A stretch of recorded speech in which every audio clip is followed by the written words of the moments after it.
ಯೇಸುವೆ ಸ್ತೋತ್ರ, ಯೇಸುವೆ ಆರಾಧನೆ ಮಹಿಮೆ. ಪವಿತ್ರ ತಂದೆಯಾದ ದೇವರೇ, ನಿಮ್ಮ ಪವಿತ್ರ ಸಮ್ಮುಖದಲ್ಲಿ ನಾವು ನಿಮ್ಮ ಮಕ್ಕಳು ನಿಮ್ಮನ್ನು ಆರಾಧಿಸಲು ಇಲ್ಲಿ ಸೇರಿದ್ದೇವೆ. ನಮ್ಮ ಹೃದಯಗಳನ್ನು, ಮನಸ್ಸನ್ನು ನಿಮ್ಮ ದಯೆ ಮತ್ತು ಶಾಂತಿಯಿಂದ ತುಂಬಿಸು. ನಾವು ನಿಮ್ಮನ್ನು ಆರಾಧಿಸುವ ಪವಿತ್ರ ಕ್ಷಣಗಳಲ್ಲಿ ನಿಮ್ಮ ಪವಿತ್ರಾತ್ಮನಿಂದ ನಮ್ಮನ್ನು ಅಭಿಷೇಕಿಸುವ ತಂದೆಯೇ, ನಿಮ್ಮ ವಾಕ್ಯವನ್ನು ಆಲಿಸುವಾಗ ನಮ್ಮ ಜೀವನವನ್ನು ಮಾರ್ಪಡಿಸಿ ನಿಮ್ಮ ಕುಮಾರ ಯೇಸುವಿನ ಹೆಜ್ಜೆಗಳಲ್ಲಿ ನಮ್ಮನ್ನು ಮುನ್ನಡೆಸು. ಯಾಕೋಬ 4:8 ನಿನ್ನ ವಾಕ್ಯ ಹೇಳುತ್ತದೆ, ದೇವರ ಸಮೀಪಕ್ಕೆ ಬನ್ನಿರಿ, ಆಗ ಆತನು ನಿಮ್ಮ ಸಮೀಪಕ್ಕೆ ಬರುವನು.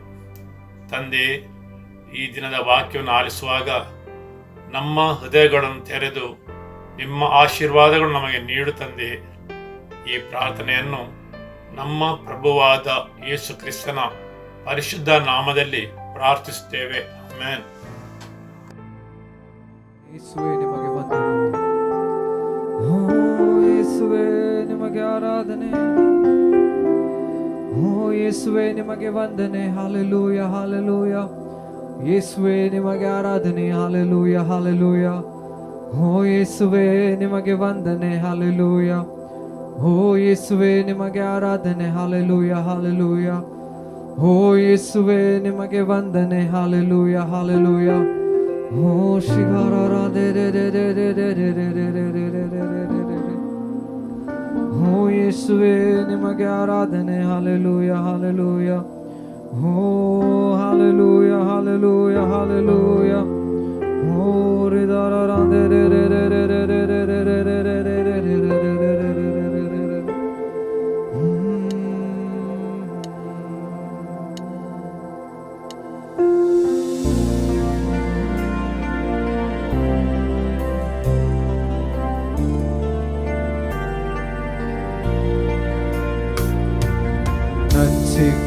ಹೃದಯಾದಿ ಅತ್ಯುನ್ನತನಾದ ದೇವರನ್ನಾರಾಧಿಸುವೆ. ಒಡೆದ ನನ್ನ ಪಾತ್ರೆಯ ಕುಂಬಾರನ ಬಲಿ ತಂದು ಸರಿ ಮಾಡಲು ಕೋರುವೆ. ನಂಚಿಕ ಹೃದಯಾದಿ ಅತ್ಯುನ್ನತನಾದ ದೇವರನ್ನಾರಾಧಿಸುವೆ. ಒಡೆದ ನನ್ನ ಪಾತ್ರೆಯ ಕುಂಬಾರನ ಬಲಿ ತಂದು ಸರಿ ಮಾಡಲು ಕೋರುವೆ. ಹೋಸನ್ನ, ಹೋಸನ್ನ, ಯಹೂದ್ಯರ ರಾಜನಿಗೆ. ಹೋಸನ್ನ, ಹೋಸನ್ನ, ಬರಲಿರುವ ನನ್ನ ರಾಜನಿಗೆ. ಹೋಸನ್ನ, ಹೋಸನ್ನ, ಯಹೂದ್ಯರ ರಾಜನಿಗೆ. ಹೋಸನ್ನ, ಹೋಸನ್ನ, ಬರಲಿರುವ ನನ್ನ ರಾಜನಿಗೆ.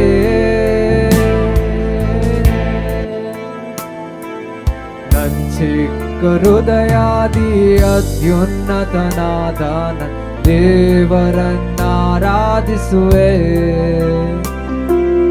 ಒಡೆದ ನನ್ನ ಪಾತ್ರೆಯ ಕುಂಬಾರನ ಬಲಿ ತಂದು ಸರಿ ಮಾಡಲು ಕೋರುವೆ. ನಂಚಿಕ ಹೃದಯಾದಿ ಅತ್ಯುನ್ನತನಾದ ದೇವರನ್ನಾರಾಧಿಸುವೆ.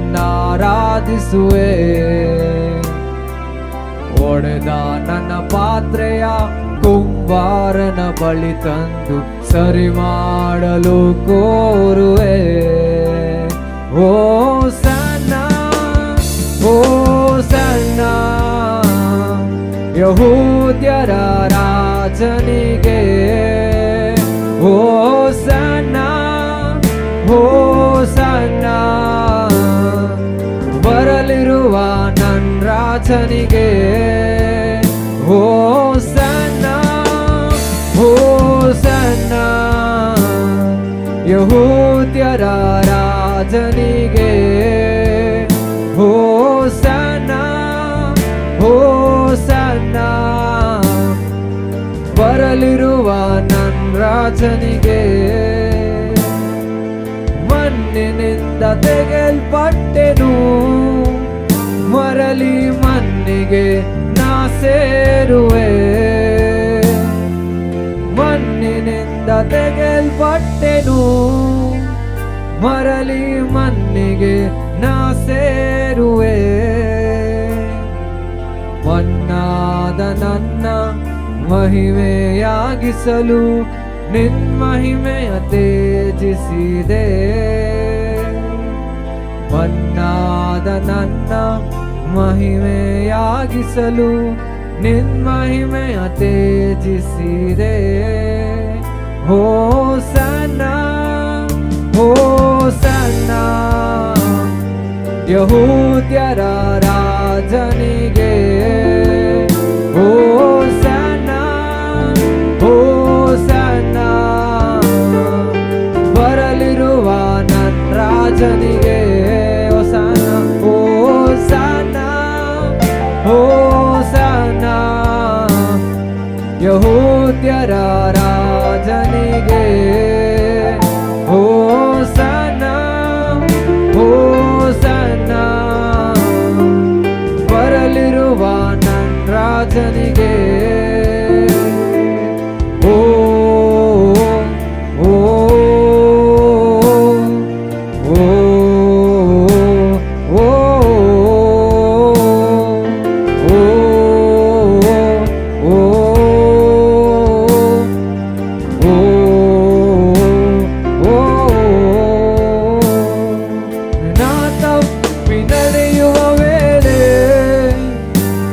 ನಿನ್ ಕೃಪೆಯಿಂದ ಸರಿಪಡಿಸಿರುವೆ.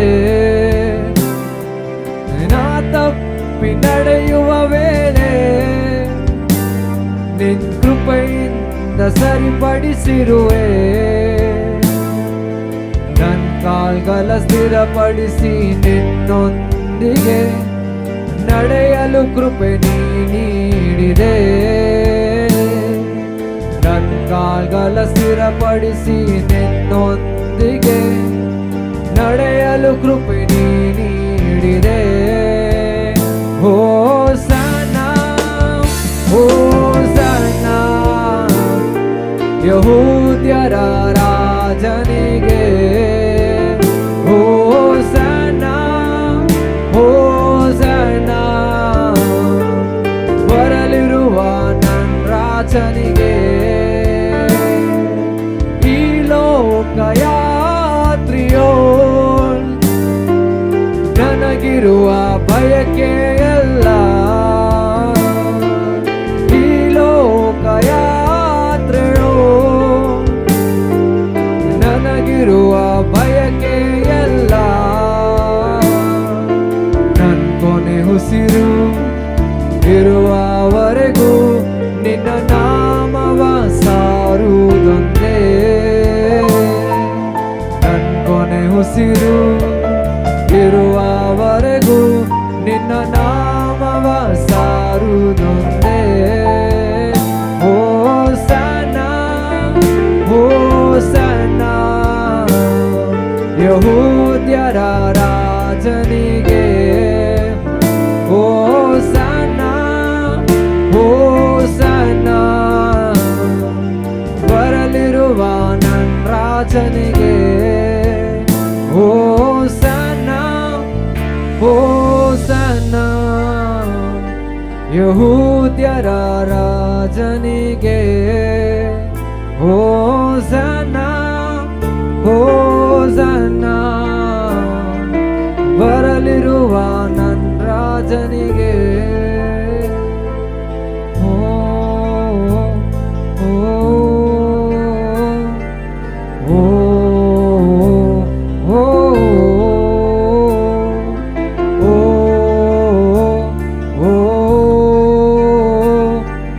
Oh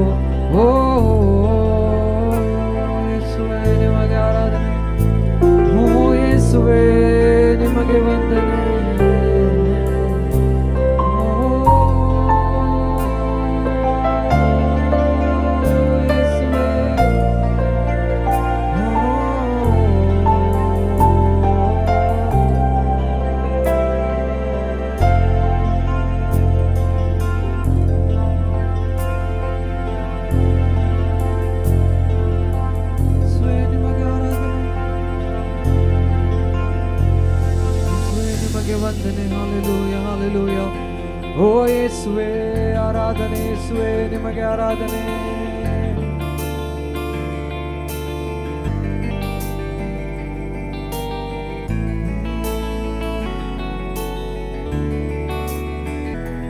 ಮಹಿಮೆಯು ನಿಮಗೆ, ಘನತೆಯು ನಿಮಗೆ, ಪ್ರಭಾವವು ನಿಮಗೆ ಯೇಸುವೆ.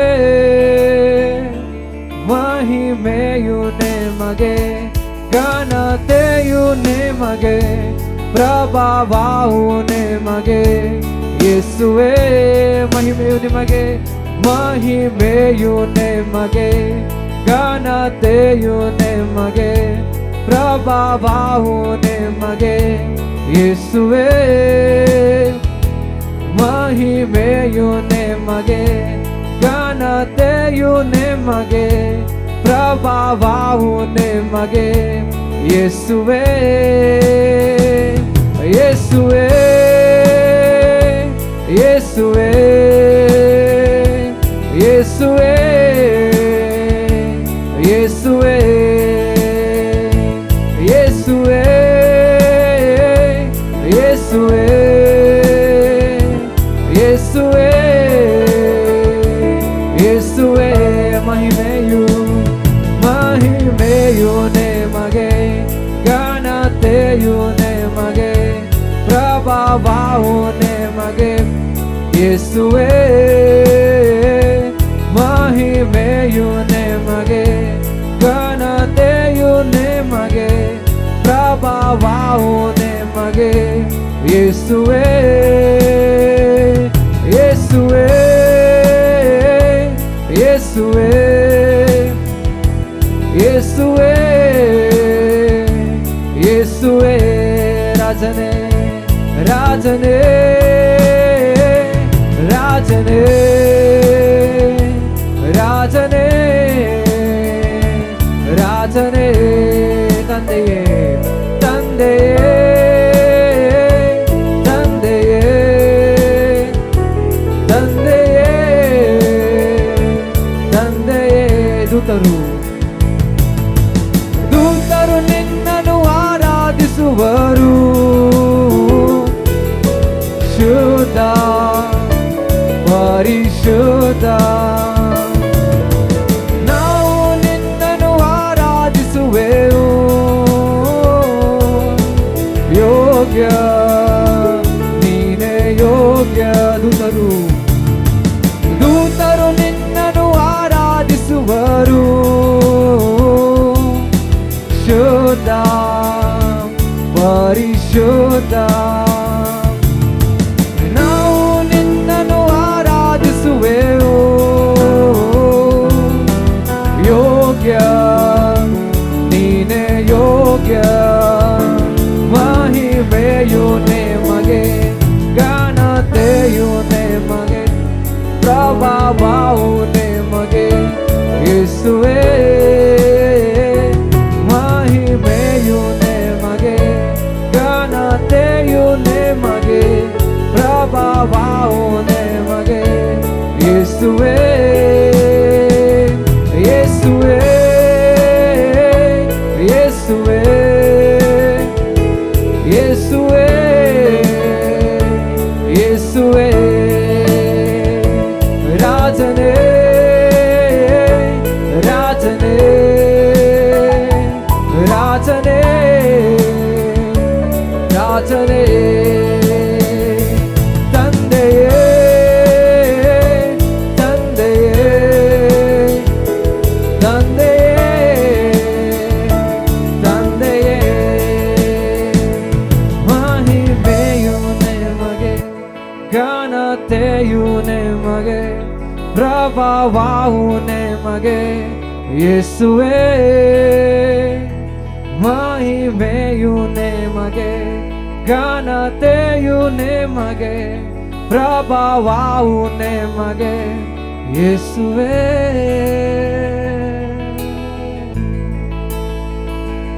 ಓ ಯೇಸುವೆ, ನಿಮಗೆ ಆರಾಧನೆ.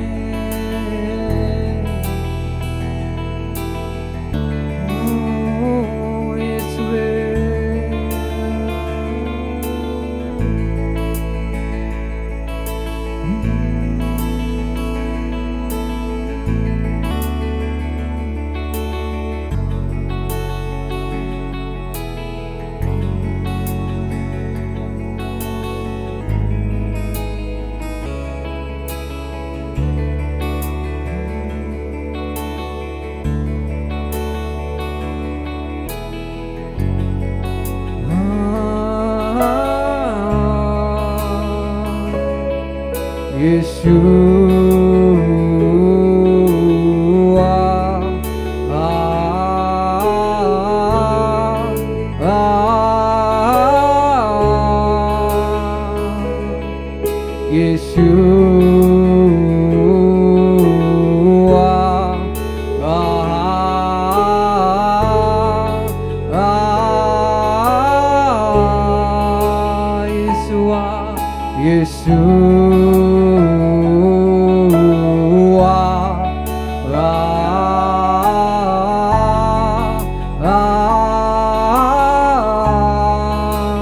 ನನ್ ಪ್ರಾಣ ಪ್ರಿಯನು ಅತಿ ಸುಂದರನು ಸಾವಿರರಲ್ಲಿ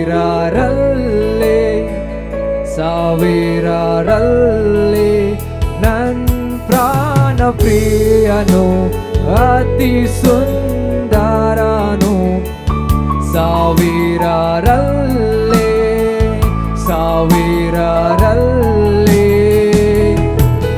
Yeshua,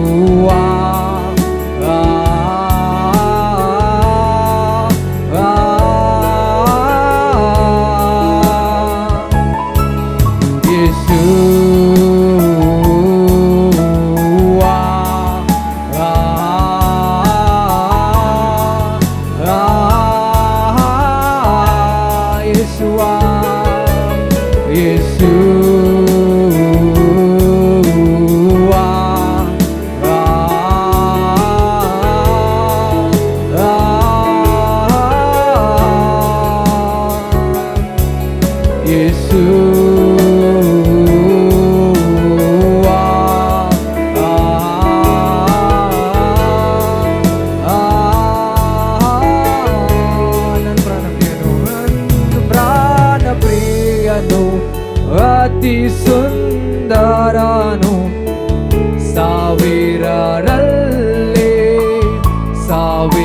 ಸಾವಿರರಲ್ಲಿ ನನ್ನ ಪ್ರಾಣ ಪ್ರಿಯನು ಅತಿ ಸುಂದರನು ಸಾವಿರರಲ್ಲಿ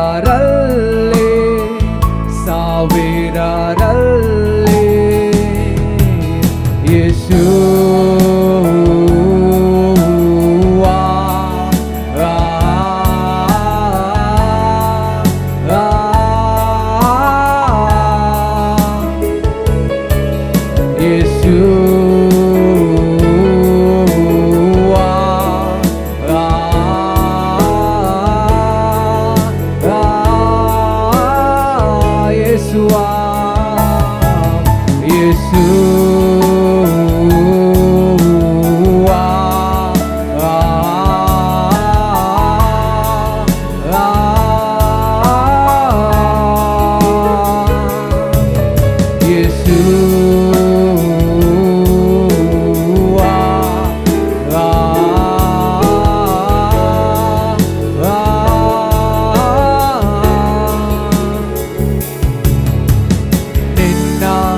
ರಾಜಾವು ನಿನ್ನ ಬಲವು ನಿನ್ನ ಮಹಿಮೆಯು ಎಂದೆಂದಿಗೂ ಆಮೆನ್.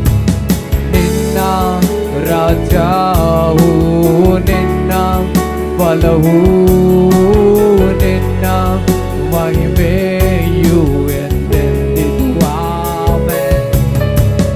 ನಿನ್ನ ರಾಜಾವು ನಿನ್ನ ಬಲವು ನಿನ್ನ ಮಹಿಮೆಯು ಎಂದೆಂದಿಗೂ ಆಮೆನ್. ನಿನ್ನ ರಾಜವು ನಿನ್ನ ರಾಜವು ನಿನ್ನ ಬಲವು ನಿನ್ನ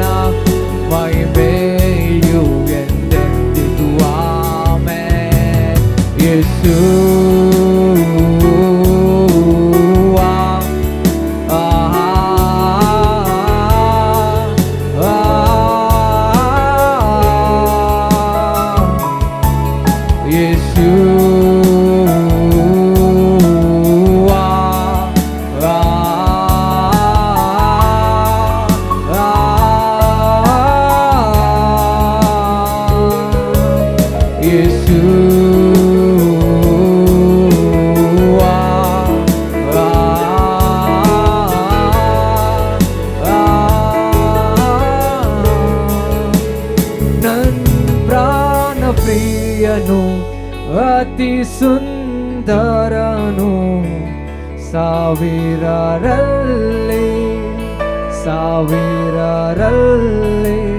ನನ್ ಪ್ರಾಣ ಪ್ರಿಯನು ಅತಿ ಸುಂದರನು ಸಾವಿರರಲ್ಲಿ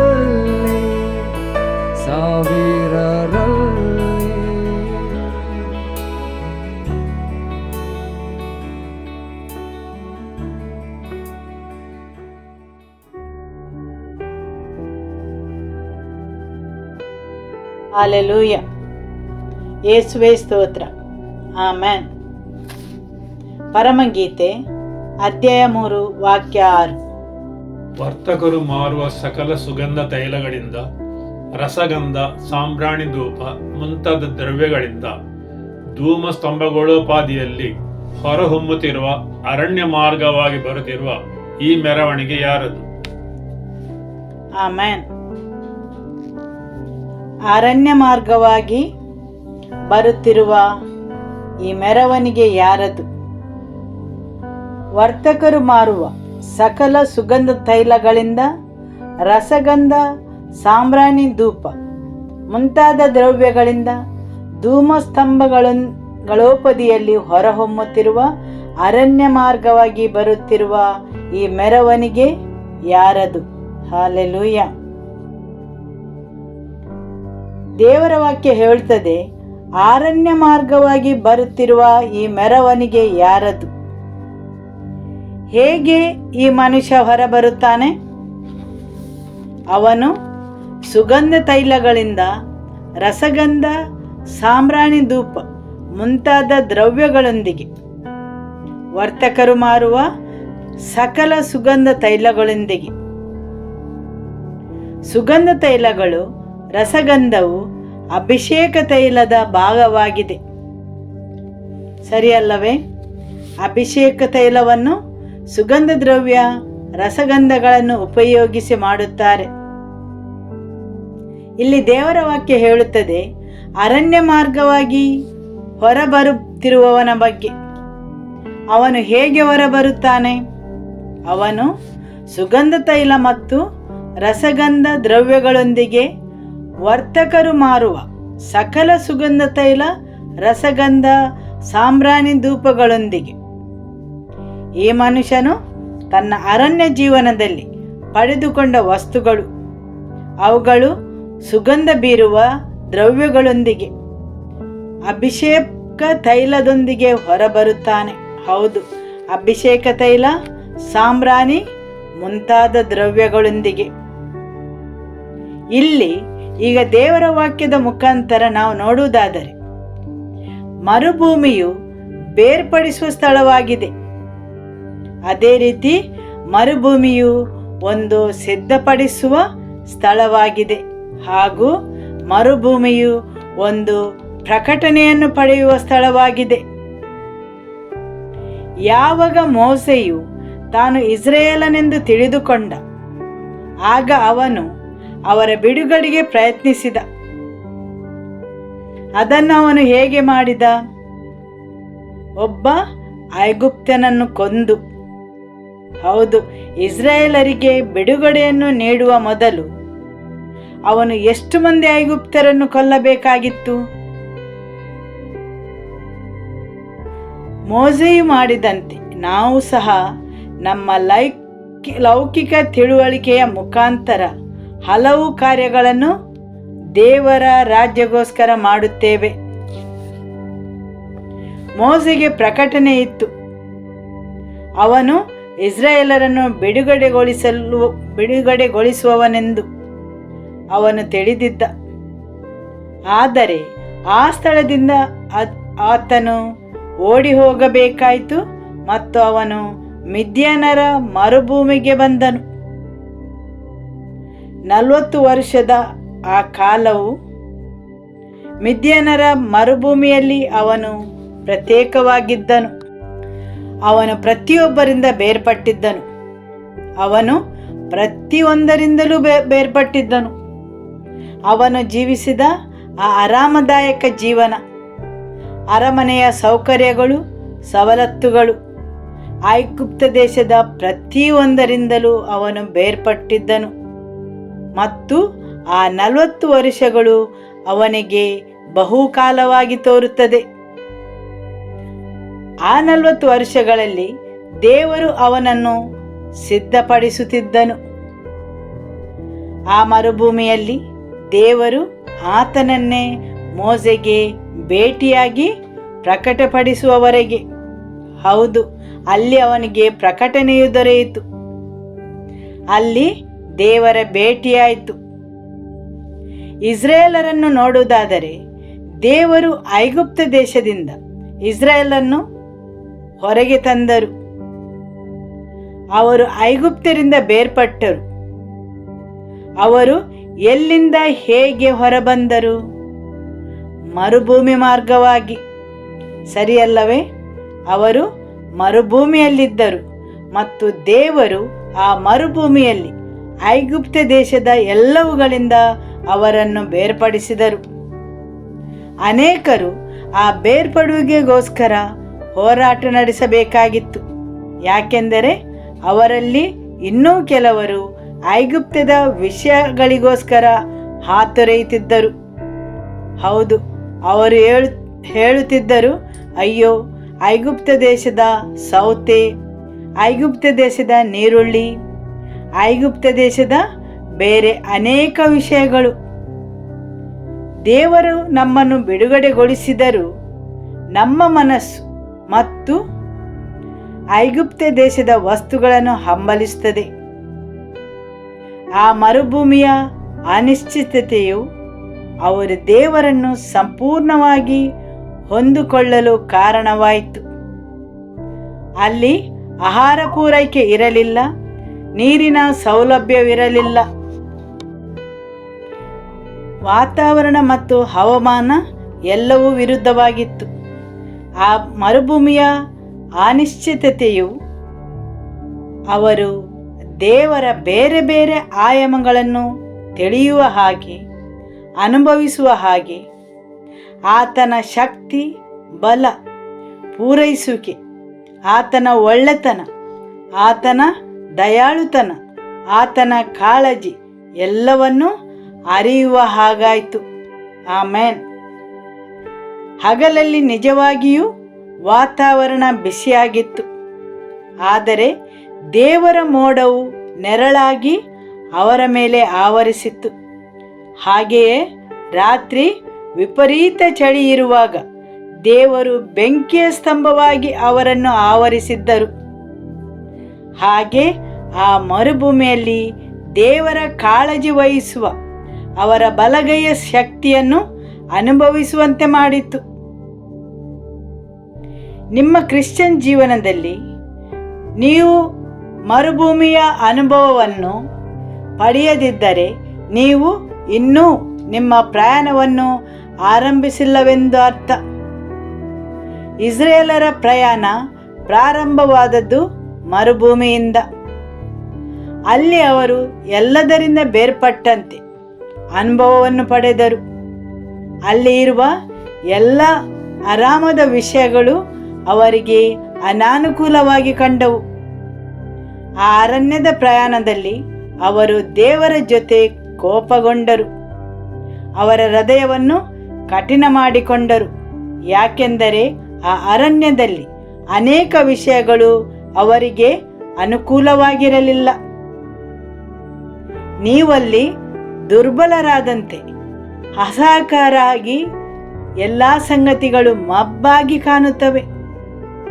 ಯಾಕೆಂದರೆ ನೀವು ಆತನ ಬೆಳಕನ್ನು ಕಾಣುವಂತೆ, ಆತನ ಬಲವನ್ನು ಅನುಭವಿಸುವಂತೆ, ಆತನನ್ನೇ ನೋಡಲು ನೀವು ಕಲಿಯುವಂತೆ ಇದೆಲ್ಲವೂ ಮರುಭೂಮಿಯಲ್ಲಿ ಜರುಗುತ್ತದೆ. ಹಾಗೂ ಮರುಭೂಮಿಯಲ್ಲಿ ದೇವರು ತನ್ನನ್ನೇ ಪ್ರಕಟಪಡಿಸುವ ಸ್ಥಳವಾಗಿದೆ. ಹೌದು, ಆ ಸ್ಥಳವು ನೀವು ಪ್ರಪಂಚದ ಲೌಕಿಕ ವಿಷಯಗಳಿಂದ ಬೇರ್ಪಡುವ ಸ್ಥಳ. ನೀವಲ್ಲಿ ಬೇರೆಯಾದಂತೆ ಬೇರ್ಪಟ್ಟ ಅನುಭವವನ್ನು ಪಡೆಯುತ್ತೀರಿ. ಅದೊಂದು ಆರಾಮದಾಯಕ ಅನುಕೂಲವಾದ ಸ್ಥಳವೇ? ಒಂದು ವೇಳೆ ನೀವು ಮೋಸೆಯನ್ನು ಕೇಳಿದರೆ ಅವನು ತನ್ನ ಅರಮನೆಯ ಜೀವನವನ್ನು ನೆನೆಸಿ ಹೇಳಬಹುದು, ಪ್ರತಿಯೊಂದು ಕಠಿಣವಾಗಿತ್ತು. ಅಲ್ಲಿ ಪ್ರತಿಯೊಂದು ಅನಿಶ್ಚಯತೆ. ಮನ್ನಗಾಗಿ ಪ್ರತಿದಿನ ಬೆಳಿಗ್ಗೆ ಎದ್ದು ಅವರು ಕಾಯಬೇಕಿತ್ತು. ನೀರಿಗಾಗಿ ಅವರು ದೇವರನ್ನೇ ಹೊಂದಿಕೊಳ್ಳಬೇಕಿತ್ತು. ಅವರಲ್ಲಿ ಹೆಚ್ಚಿನ ಜೋಡಿ ಬಟ್ಟೆಗಳಿರಲಿಲ್ಲ. ಬೇರೆ ಒಂದು ಜೊತೆ ಪಾದರಕ್ಷೆಗಳಿರಲಿಲ್ಲ. ಪ್ರತಿಯೊಂದು ಅನಿಶ್ಚಯವಾಗಿದ್ದವು. ನನ್ನ ಪಾದರಕ್ಷೆಗಳು ತುಂಡಾದರೆ ಏನು ಮಾಡುವುದು? ಆ ಮರುಭೂಮಿಯಲ್ಲಿ ಅಂಗಡಿಗಳಿರಲಿಲ್ಲ. ನನ್ನ ಬಟ್ಟೆಗಳು ಹರಿದರೆ ಏನು ಮಾಡುವುದು? ಆದರೆ ದೇವರ ವಾಕ್ಯ ಹೇಳುತ್ತದೆ, ಅವರ ಉಡುಪು ಹರಿಯಲಿಲ್ಲ ಅಥವಾ ಕಾಲಿನಲ್ಲಿದ್ದ ಪಾದರಕ್ಷೆಗಳು ಸವೆದು ಹೋಗಲಿಲ್ಲ. ಆಮೆನ್. ಆ ಮರುಭೂಮಿಯಲ್ಲಿ ನೀವು ನಿರ್ದಿಷ್ಟ ರೀತಿಯ ಕಾಳಜಿ, ಪೂರೈಸುವಿಕೆ, ರಕ್ಷಣೆಯ ಅನುಭವವನ್ನು ಪಡೆಯುತ್ತೀರಿ. ಅಲ್ಲಿ ಎಲ್ಲವೂ ನಯವಾಗಿತ್ತೇ? ಇಲ್ಲ. ಅವರಿಗೆ ತುಂಬ ಉದ್ದದ ಪ್ರಯಾಣವಿತ್ತು. ಹವಾಮಾನ ವ್ಯತಿರಿಕ್ತವಾಗಿತ್ತು, ಸಂದರ್ಭಗಳು ವ್ಯತಿರಿಕ್ತವಾಗಿದ್ದವು. ಆದುದರಿಂದ ಅಲ್ಲಿ ಅವರು ದೇವರ ಪೂರೈಸುವಿಕೆಯ ಅನುಭವವನ್ನು ಪಡೆದರು. ದೇವರ ಬಲಯುತವಾದ ಕೈಯು ಅವರ ಜೊತೆ ಇರುವುದನ್ನು ಕಂಡರು. ಮಾತ್ರವಲ್ಲ, ದೇವರಿಗೆ ಅವರ ಬಗ್ಗೆ ಇರುವ ಕಾಳಜಿಯನ್ನು ಅನುಭವಿಸಿದರು. ಆಮೆನ್. ಆದುದರಿಂದ ದೇವರು ಜನರನ್ನು ಅನಿಶ್ಚಿತತೆಯಿಂದ ಹಾದು ಹೋಗಲು ಬಿಡುತ್ತಾರೆ. ಸಂದರ್ಭಗಳು, ವಿಷಯಗಳು ನಿಮ್ಮ ಅಧೀನದಲ್ಲಿರುವುದಿಲ್ಲ. ಆ ಸಂಗತಿಗಳು ಅನುಕೂಲಕರವಾಗಿರುವುದಿಲ್ಲ. ಆ ನಮ್ಮ ಅನಿಶ್ಚಿತತೆಯು ನಾವು ದೇವರನ್ನು ನೋಡಬೇಕು, ಆತನನ್ನು ಹೊಂದಿಕೊಳ್ಳಬೇಕೆಂದು, ಆತನನ್ನೇ ಅವಲಂಬಿಸಲು ಕಲಿಯಲು, ಆತನನ್ನೇ ನಂಬಲು ಕಲಿಯಲು, ಆತನಿಂದಲೇ ಬಲವನ್ನು ಪಡೆಯುವಂತೆ ಕಲಿಯಲು. ಆಮೆನ್. ಹಾಲೆಲೂಯ.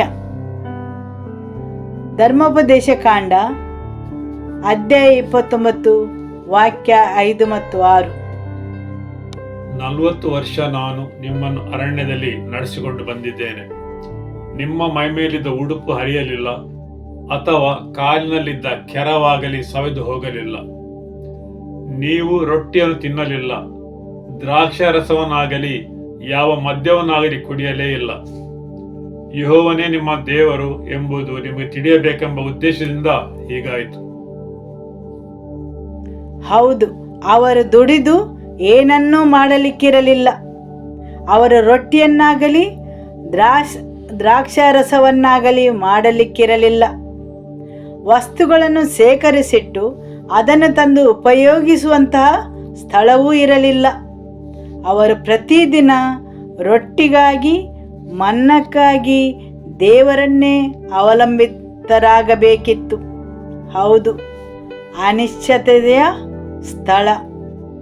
ಹೌದು, ಅಂತಹ ಸಂದರ್ಭಗಳಲ್ಲಿ ಜನರು ಆತಂಕದಿಂದಿರುತ್ತಾರೆ. ಆದುದರಿಂದ ದೇವರು ಇಸ್ರಾಯೇಲರು ಅಂತಹ ಅನಿಶ್ಚಿತತೆಯ ಸಂದರ್ಭಗಳಲ್ಲಿ ಹಾದು ಹೋಗುವಂತೆ ಮಾಡಿದರು.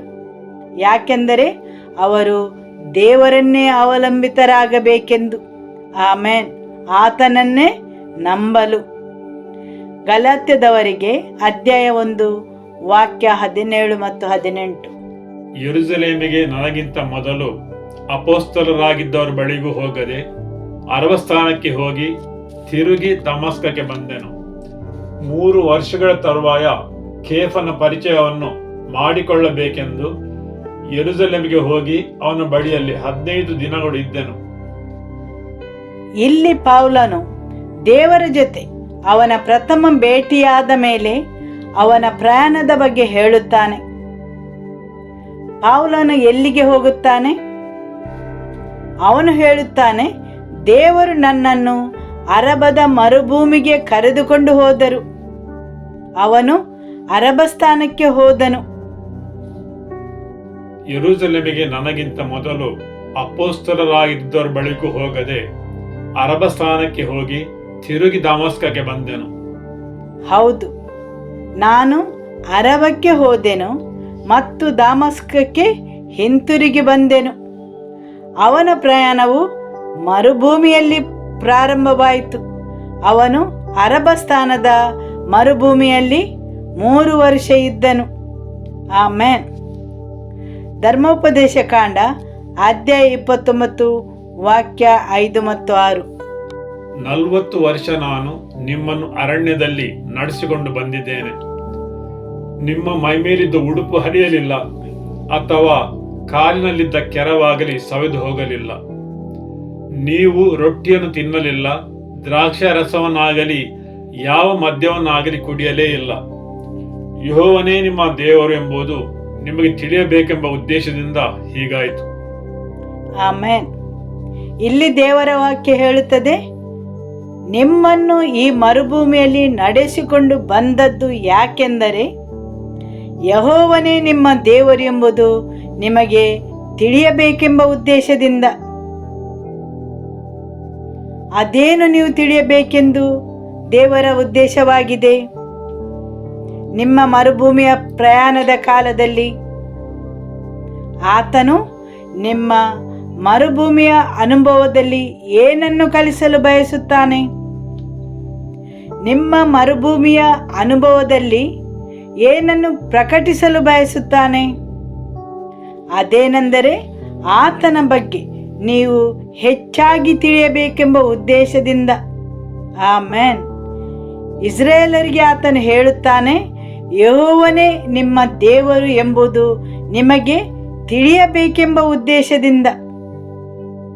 ನಿಮ್ಮ ಮರುಭೂಮಿಯ ಪ್ರಯಾಣದಲ್ಲಿ ನೀವು ಆತನ ಬಗ್ಗೆ ಇನ್ನೂ ಹೆಚ್ಚಾಗಿ ತಿಳಿದುಕೊಳ್ಳಬೇಕೆಂದು ಆತನು ಬಯಸುತ್ತಾನೆ. ಆಮೇನ್. ಮರುಭೂಮಿ ಎಂದರೇನು? ಅದು ಒಣಗಿ ಹೋದ ಶುಷ್ಕವಾದ ಪ್ರದೇಶ. ಅಲ್ಲಿ ವಿಷಯಗಳು ಅಷ್ಟೊಂದು ಅನುಕೂಲವಾಗಿ ಕಾಣುವುದಿಲ್ಲ. ಮರುಭೂಮಿಯ ಕಾಲವೆಂದರೆ ನೀವು ವಂಚಿತರಾದ ಅನುಭವ. ಹೌದು, ಆ ಅನುಭವವನ್ನು ದೇವರು ಯಾಕೆ ಬರಲು ಅವಕಾಶ ಕೊಟ್ಟಿದ್ದಾರೆ? ನೀವು ಆತನ ಬೇರೆ ಕೆಲವು ಅಂಶಗಳನ್ನು ಅರಿಯಬೇಕೆಂದು. ಆಮೇನ್. ಧರ್ಮೋಪದೇಶ ಕಾಂಡ ಅಧ್ಯಾಯ 8 ವಾಕ್ಯ 2. ನಿಮ್ಮ ದೇವರಾದ ಯೆಹೋವನು ನಿಮ್ಮನ್ನು ಈ 40 ವರ್ಷ ಅರಣ್ಯದಲ್ಲಿ ನಡೆಸಿದ್ದನ್ನು ನೀವು ಆತನ ಆಜ್ಞೆಗಳನ್ನು ಕೈಕೊಳ್ಳುತ್ತೀರೋ ಇಲ್ಲವೋ ಎಂದು ತಿಳಿದುಕೊಳ್ಳುವುದಕ್ಕೆ ನಿಮ್ಮನ್ನು ಕಷ್ಟಕ್ಕೆ ಒಳಪಡಿಸಿ ನಿಮ್ಮ ಮನೋಭಾವವನ್ನು ಪರೀಕ್ಷಿಸಿದ್ದನ್ನು ನೆನಪಿಗೆ ತಂದುಕೊಳ್ಳಿರಿ. ಆಮೇನ್. ಈ 40 ವರ್ಷ ಅರಣ್ಯದಲ್ಲಿ ನಿಮ್ಮನ್ನು ನಡೆಸಿದ್ದು ಯಾಕೆ? ನಿಮ್ಮನ್ನು ವಿಧೇಯರನ್ನಾಗಿ ಮಾಡಲು, ನಿಮ್ಮನ್ನು ಕಷ್ಟಕ್ಕೆ ಒಳಪಡಿಸಿ ನಿಮ್ಮ ಮನೋಭಾವವನ್ನು ಪರೀಕ್ಷಿಸಲು ಹಾಗೂ ಆತನ ಆಜ್ಞೆಗಳನ್ನು ಕೈಕೊಳ್ಳುತ್ತೀರೋ ಇಲ್ಲವೋ ಎಂದು ತಿಳಿದುಕೊಳ್ಳುವುದಕ್ಕೆ. ಮರುಭೂಮಿ ಎಂಬ ಅನುಭವವು ನಿಮ್ಮನ್ನು ವಿಧೇಯರನ್ನಾಗಿ ಮಾಡಲು, ಪರೀಕ್ಷಿಸಲು ಮತ್ತು ನಿಮ್ಮ ಮನೋಭಾವವನ್ನು ಅರಿಯಲು ಅಥವಾ ನಿಮ್ಮ ಹೃದಯವನ್ನು ಪರಿಶೀಲಿಸಲು. ಅದು ದೇವರಿಗೆ ತಿಳಿದಿಲ್ಲವೆಂದಲ್ಲ, ಆದರೆ ಅದನ್ನು ನಿಮಗೆ ಪ್ರಕಟಪಡಿಸಲು, ನಿಮ್ಮ ಕೆಲವು ಸ್ವಭಾವಗಳನ್ನು ನೀವು ಅರಿತುಕೊಳ್ಳುವುದು ನೀವು ಮರುಭೂಮಿಯಂತಹ ಅನುಭವದಲ್ಲಿ ಹಾದು ಹೋಗುವಾಗ. ಆಮೇನ್. ಸರಿಯಲ್ಲವೇ? ಹೌದು, ನಿಮ್ಮೊಳಗಿರುವ ಕೆಲವು ಗುಣ ಸ್ವಭಾವಗಳು ನಿಮ್ಮ ನಿಜವಾದ ಸ್ವಭಾವ ಪ್ರಕಟಗೊಳ್ಳುವುದು ನೀವು ಈ ಮರುಭೂಮಿಯಂತಹ ಅನುಭವದಲ್ಲಿ ಹಾದು ಹೋಗುವಾಗ ಮಾತ್ರ. ಈ ಅನುಭವದಲ್ಲಿ ನೀವು ಹಾದು ಹೋಗುವಾಗ ನೀವು ಆಳವಾಗಿ ಹೊಂದಿಕೊಂಡಿರುವ ವಿಷಯಗಳು, ಜನರು, ಅವುಗಳಿಂದ ಬೇರ್ಪಡುತ್ತೀರಿ. ಹೌದು, ನೀವು ಜನರನ್ನು ಹೊಂದಿಕೊಳ್ಳುವುದು, ಜನರ ಮೇಲಿನ ನಂಬಿಕೆ ಅವೆಲ್ಲವೂ ಈ ಅನುಭವದಲ್ಲಿ ಹಾದು ಹೋಗುವಾಗ ಮುರಿದು ಬೀಳುತ್ತದೆ. ಆಮೇನ್. ಧರ್ಮೋಪದೇಶ ಕಾಂಡ ಅಧ್ಯಾಯ 8 ವಾಕ್ಯ 3. ಮನುಷ್ಯರು ಆಹಾರದಿಂದ ಮಾತ್ರವಲ್ಲ, ಯೆಹೋವನ ಬಾಯಿಂದ ಹೊರಡುವ ಪ್ರತಿಯೊಂದು ನುಡಿಯಿಂದಲೂ ಬದುಕುತ್ತಾರೆ ಎಂಬುದು ನಿಮಗೆ ತಿಳಿಯುವಂತೆ ಆತನು ನಿಮ್ಮನ್ನು ಕಷ್ಟಕ್ಕೆ ಒಳಪಡಿಸಿ ಹಸಿವೆಯಿಂದ ಬಳಲಿಸಿ ನಿಮಗೂ ನಿಮ್ಮ ಪೂರ್ವಿಕರಿಗೂ ಗೊತ್ತಿಲ್ಲದ ಮನ್ನವನ್ನು ಕೊಟ್ಟು ಪೋಷಿಸಿದನು. ಹೌದು, ಇಲ್ಲಿ ನೀವು ಏನು ತಿಳಿದುಕೊಳ್ಳಬೇಕು? ಮನುಷ್ಯರು ಆಹಾರದಿಂದ ಮಾತ್ರವಲ್ಲ, ಯೆಹೋವನ ಬಾಯಿಂದ ಹೊರಡುವ ಪ್ರತಿಯೊಂದು ನುಡಿಯಿಂದಲೂ ಬದುಕುತ್ತಾರೆ ಎಂಬುದು ನಿಮಗೆ ತಿಳಿಯುವಂತೆ. ಹೌದು, ಮರುಭೂಮಿಯ ಪ್ರಯಾಣದಲ್ಲಿರುವಾಗ ಮಾತ್ರ ಜನರು ಯಾವಾಗಲೂ ದೇವರಲ್ಲಿ ಕೋಪಗೊಳ್ಳುತ್ತಾರೆ. ಇಸ್ರಾಯೇಲರು ದೇವರಲ್ಲಿ ಕೋಪಗೊಂಡರು. ಅವರು ಹಿಂತಿರುಗಿ ಹೋಗಲು ಒಬ್ಬ ನಾಯಕನನ್ನು ಆರಿಸಿದರು. ಹೌದು, ಮರುಭೂಮಿಯಂತಹ ಅನುಭವದಲ್ಲಿ ನೀವು ಹಾದು ಹೋಗುವಾಗ ಮಾತ್ರ ನೀವು ಭಾವಿಸುತ್ತೀರಿ ದೇವರು ನಿಮ್ಮನ್ನು ಬಿಟ್ಟಿದ್ದಾರೆಂದು. ಆತನಿಗೆ ನಿಮ್ಮ ಬಗ್ಗೆ ಯಾವುದೇ ಕಾಳಜಿ ಇಲ್ಲ. ಮರುಭೂಮಿಯ ಅನುಭವದಲ್ಲಿ ನೀವು ಒಬ್ಬಂಟಿ ಎಂದು ಭಾವಿಸುತ್ತೀರಿ, ಬೇರ್ಪಟ್ಟಂತೆ. ಯಾಕೆಂದರೆ ದೇವರು ನಿಮ್ಮನ್ನು ಬೇರ್ಪಡಿಸಲು ಆಶಿಸುತ್ತಾರೆ. ಆದುದರಿಂದ ನೀವು ಒಬ್ಬಂಟಿ ಎಂಬ ಅನುಭವವನ್ನು ಪಡೆಯುತ್ತೀರಿ. ಹೌದು, ಯಾರೂ ನಿಮ್ಮ ಕಾಳಜಿ ವಹಿಸುವುದಿಲ್ಲವೆಂದು ಭಾವಿಸುತ್ತೀರಿ. ಹೌದು, ಆ ಸ್ಥಳವು ಅಥವಾ ಅನುಭವವು ನೀವು ದೇವರೊಡನೆ ಕೋಪಗೊಳ್ಳುತ್ತೀರಿ, ದೇವರ ವಿರುದ್ಧ ದಂಗೆ ಏಳುತ್ತೀರಿ, ನಿರುತ್ಸಾಹರಾಗುತ್ತೀರಿ. ಮರುಭೂಮಿಯಂತಹ ಅನುಭವದಲ್ಲಿ ನೀವು ಹಾದು ಹೋಗುವಾಗ ದೇವರ ಕೆಲವು ಅಂಶಗಳನ್ನು ಅರಿತುಕೊಳ್ಳುತ್ತೀರಿ. ಮಾತ್ರವಲ್ಲ, ನಿಮ್ಮ ಬಗ್ಗೆಯೇ ನಿಮ್ಮಲ್ಲಿರುವ ನಿಮ್ಮ ಗುಣ ಸ್ವಭಾವಗಳನ್ನು ತಿಳಿದುಕೊಳ್ಳುತ್ತೀರಿ. ಆಮೇನ್. ನೀವು ಭಾವಿಸುತ್ತೀರಿ ನೀವೊಂದು ವಿಶ್ವಾಸಿ ಎಂದು. ಆದರೆ ಆ ಅನುಭವದಲ್ಲಿ ಹಾದು ಹೋಗುವಾಗ ನೀವು ನೋಡುತ್ತೀರಿ ನಿಮ್ಮಲ್ಲಿ ನಂಬಿಕೆಯ ಯಾವ ಅಂಶವೂ ಇಲ್ಲದಿರುವುದು. ಅಥವಾ ನೀವು ಭಾವಿಸಬಹುದು ನೀವೊಂದು ನಯವಿನಯದಿಂದ ಕೂಡಿದ ಮನುಷ್ಯನೆಂದು. ಆದರೆ ಆ ಅನುಭವದಲ್ಲಿ ಹಾದು ಹೋಗುವಾಗ ತಟ್ಟನೆ ನಿಮ್ಮ ಕೋಪ ಹೊರಹೊಮ್ಮುವುದು, ಹತಾಶೆ, ಆಶಾಭಂಗವಾದಂತಹ ಅನುಭವಗಳು ನಿಮಗಾಗುವುದನ್ನು ಕಾಣಬಹುದು. ನಂಬಿಕೆ ಒಳಗೆ ಇದ್ದ ಹಾಗೆ ಕಾಣುವುದಿಲ್ಲ. ಅಥವಾ ನೀವು ದೇವರ ವಾಕ್ಯದಲ್ಲಿ ಆಳವಾಗಿ ಬೇರೂರಿದವರೆಂದು. ಆದರೆ ಆ ಮರುಭೂಮಿಯಂಥ ಅನುಭವದಿಂದ ಹಾದು ಹೋಗುವಾಗ ನೋಡುತ್ತೀರಿ ನೀವು ನಿರಾಶರಾದಂತೆ, ಹತಾಶರಾದಂತೆ, ಆತಂಕಗೊಂಡವರಂತೆ, ಮುಂದೇನಾಗಬಹುದೆಂಬ ಆಲೋಚನೆಗಳು. ಹೌದು, ಮರುಭೂಮಿ ಅನುಭವದಲ್ಲಿ ನಿಮ್ಮಲ್ಲಿ ಅನೇಕ ರೀತಿಯ ಬೇರ್ಪಡಿಸುವ ವಿಷಯಗಳು ಜರುಗುವು. ಆಮೇನ್. ನಿಮ್ಮ ಅನೇಕ ನಿರೀಕ್ಷೆಗಳು, ಸಿದ್ಧಾಂತಗಳು ಅಲ್ಲಾಡಿಸಿದಂತೆ ಆಗುವುದು. ಧರ್ಮೋಪದೇಶ ಕಾಂಡ ಅಧ್ಯಾಯ 1 ವಾಕ್ಯ 31. ನೀವು ಈ ಸ್ಥಳಕ್ಕೆ ಸೇರುವ ತನಕ ನಿಮ್ಮ ಪ್ರಯಾಣದಲ್ಲೆಲ್ಲ ಒಬ್ಬ ತಂದೆ ತನ್ನ ಮಗನನ್ನು ಹೇಗೆ ಮುನ್ನಡೆಸುತ್ತಾನೋ ಹಾಗೆಯೇ ನಿಮ್ಮ ದೇವರಾದ ಯೆಹೋವನು ನಿಮ್ಮನ್ನು ಹೊತ್ತನಲ್ಲವೇ ಎಂದು ನಿಮಗೆ ಹೇಳಿದನು. ಹೌದು, ನೀವು ದೇವರ ಪ್ರೀತಿಯ ಕಾಳಜಿಯ ಅನುಭವವನ್ನು ಪಡೆಯುತ್ತೀರಿ. ಆತನ ಬೇರೊಂದು ರೂಪವು ನಿಮಗೆ ಬಹಿರಂಗಗೊಳ್ಳುತ್ತದೆ. ಮತ್ತೆ ನೀವು ನಿಜವಾಗಿ ಯಾರೆಂದು ತಿಳಿದುಕೊಳ್ಳುತ್ತೀರಿ. ಆ ಮರುಭೂಮಿಯ ಪ್ರಯಾಣದಲ್ಲಿ ನಿಮ್ಮನ್ನು ದೇವರು ಮರೆತಿರಬಹುದೆಂದು ಭಾವಿಸುತ್ತೀರಿ. ಅದೇ ರೀತಿ ಮೋಸೆಯು ಆಶ್ಚರ್ಯಪಟ್ಟಿರಬಹುದು. ನಾನು ಇಸ್ರಾಯೇಲರಿಗೆ ಬಿಡುಗಡೆಯನ್ನು ನೀಡುವವನೆಂದು ಕೇಳಿದ್ದೆ. ಹಾಗಿರುವಾಗ ದೇವರಿಗೆ ಸಹಾಯ ಮಾಡಲು ಐಗುಪ್ತ್ಯನನ್ನು ಕೊಂದು ಇಸ್ರಾಯೇಲರಿಗೆ ನ್ಯಾಯ ಒದಗಿಸಬೇಕೆಂದು. ಆದರೆ ಈಗ ನೋಡಿದರೆ 40 ವರ್ಷ ನಾನೆಲ್ಲಿದ್ದೇನೆ? ದೇವರು ಎಲ್ಲಿದ್ದಾರೆ? ಹೌದು, ದೇವರು ಎಲ್ಲಿದ್ದಾರೆ? ನಾನು ತಪ್ಪಾಗಿ ಕೇಳಿದ್ದೇನೆಯೇ? ಹೌದು, ಜನರು ಪ್ರಶ್ನಿಸಲು ಪ್ರಾರಂಭಿಸುತ್ತಾರೆ. ಅವರ ದೇವರ ಜೊತೆಗಿನ ಪ್ರಯಾಣದಲ್ಲೂ ಸಹ ನಿಮ್ಮ ವಿಶ್ವಾಸವು ಒಂದು ಪ್ರಶ್ನೆಯಾಗುತ್ತದೆ. ನಿಮ್ಮ ಪ್ರಯಾಣವು ಒಂದು ಪ್ರಶ್ನೆಯಾಗಬಹುದು. ಏನು ಒಳ್ಳೆಯದು ನಡೆಯುವುದನ್ನು ನೀವು ನೋಡುವುದಿಲ್ಲ. ಮೋಸೆಯ ಜೀವನವನ್ನು ನೋಡಿ. ಅರಮನೆಯ ಆರಾಮದಾಯಕ ಜೀವನದಿಂದ ಯಾವಾಗ ಅವನಿಗೆ ಅವನೊಬ್ಬ ಬಿಡುಗಡೆ ನೀಡುವವನೆಂಬ ಪ್ರಕಟಣೆ ದೊರೆಯಿತು, ಸಹಾಯ ಮಾಡಲು ಮುಂದುವರಿಯುವಾಗ ಎಲ್ಲವನ್ನು ಬಿಟ್ಟು ಅರಮನೆ, ಅಲ್ಲಿಯ ಸೌಕರ್ಯ, ಘನವಾದ ದೇಶದ ರಾಜಕುಮಾರನೆಂಬ ಬಿರುದು, ಅಲ್ಲಿಯ ದೊಡ್ಡಸ್ತಿಕೆ ಎಲ್ಲವನ್ನು ಬಿಟ್ಟು ಈಗ ಕುರಿಮಂದೆಗಳ ಹಿಂದೆ ಅವುಗಳನ್ನು ಮೇಯಿಸುತ್ತಾನೆ. ಅದು ಅಷ್ಟೊಂದು ಸುಲಭವಾಗಿರಲಿಲ್ಲ. ಮಾತ್ರವಲ್ಲ, ಅವನ ಜೀವನದಲ್ಲಿ ಯಾವುದೂ ಶ್ರೇಷ್ಠವಾದ ಘಟನೆಗಳು ಜರುಗುತ್ತಿರಲಿಲ್ಲ. ಅಲ್ಲಿ ಅವನು ತನ್ನದೇ ಕುರಿಮಂದೆ ಅಲ್ಲ, ತನ್ನ ಮಾವನ ಕುರಿಮಂದೆಯನ್ನು ನೋಡಿಕೊಳ್ಳುತ್ತಿದ್ದ. ಹೌದು, ಬೇರ್ಪಡಿಸುವಿಕೆ ಮತ್ತು ಸಿದ್ಧಗೊಳಿಸುವಿಕೆಯು ಮತ್ತು ಪ್ರಕಟಣೆಯ ಸ್ಥಳವಾಗಿದೆ. ಅದೊಂದು ಕಠಿಣವಾದ ಸ್ಥಳ.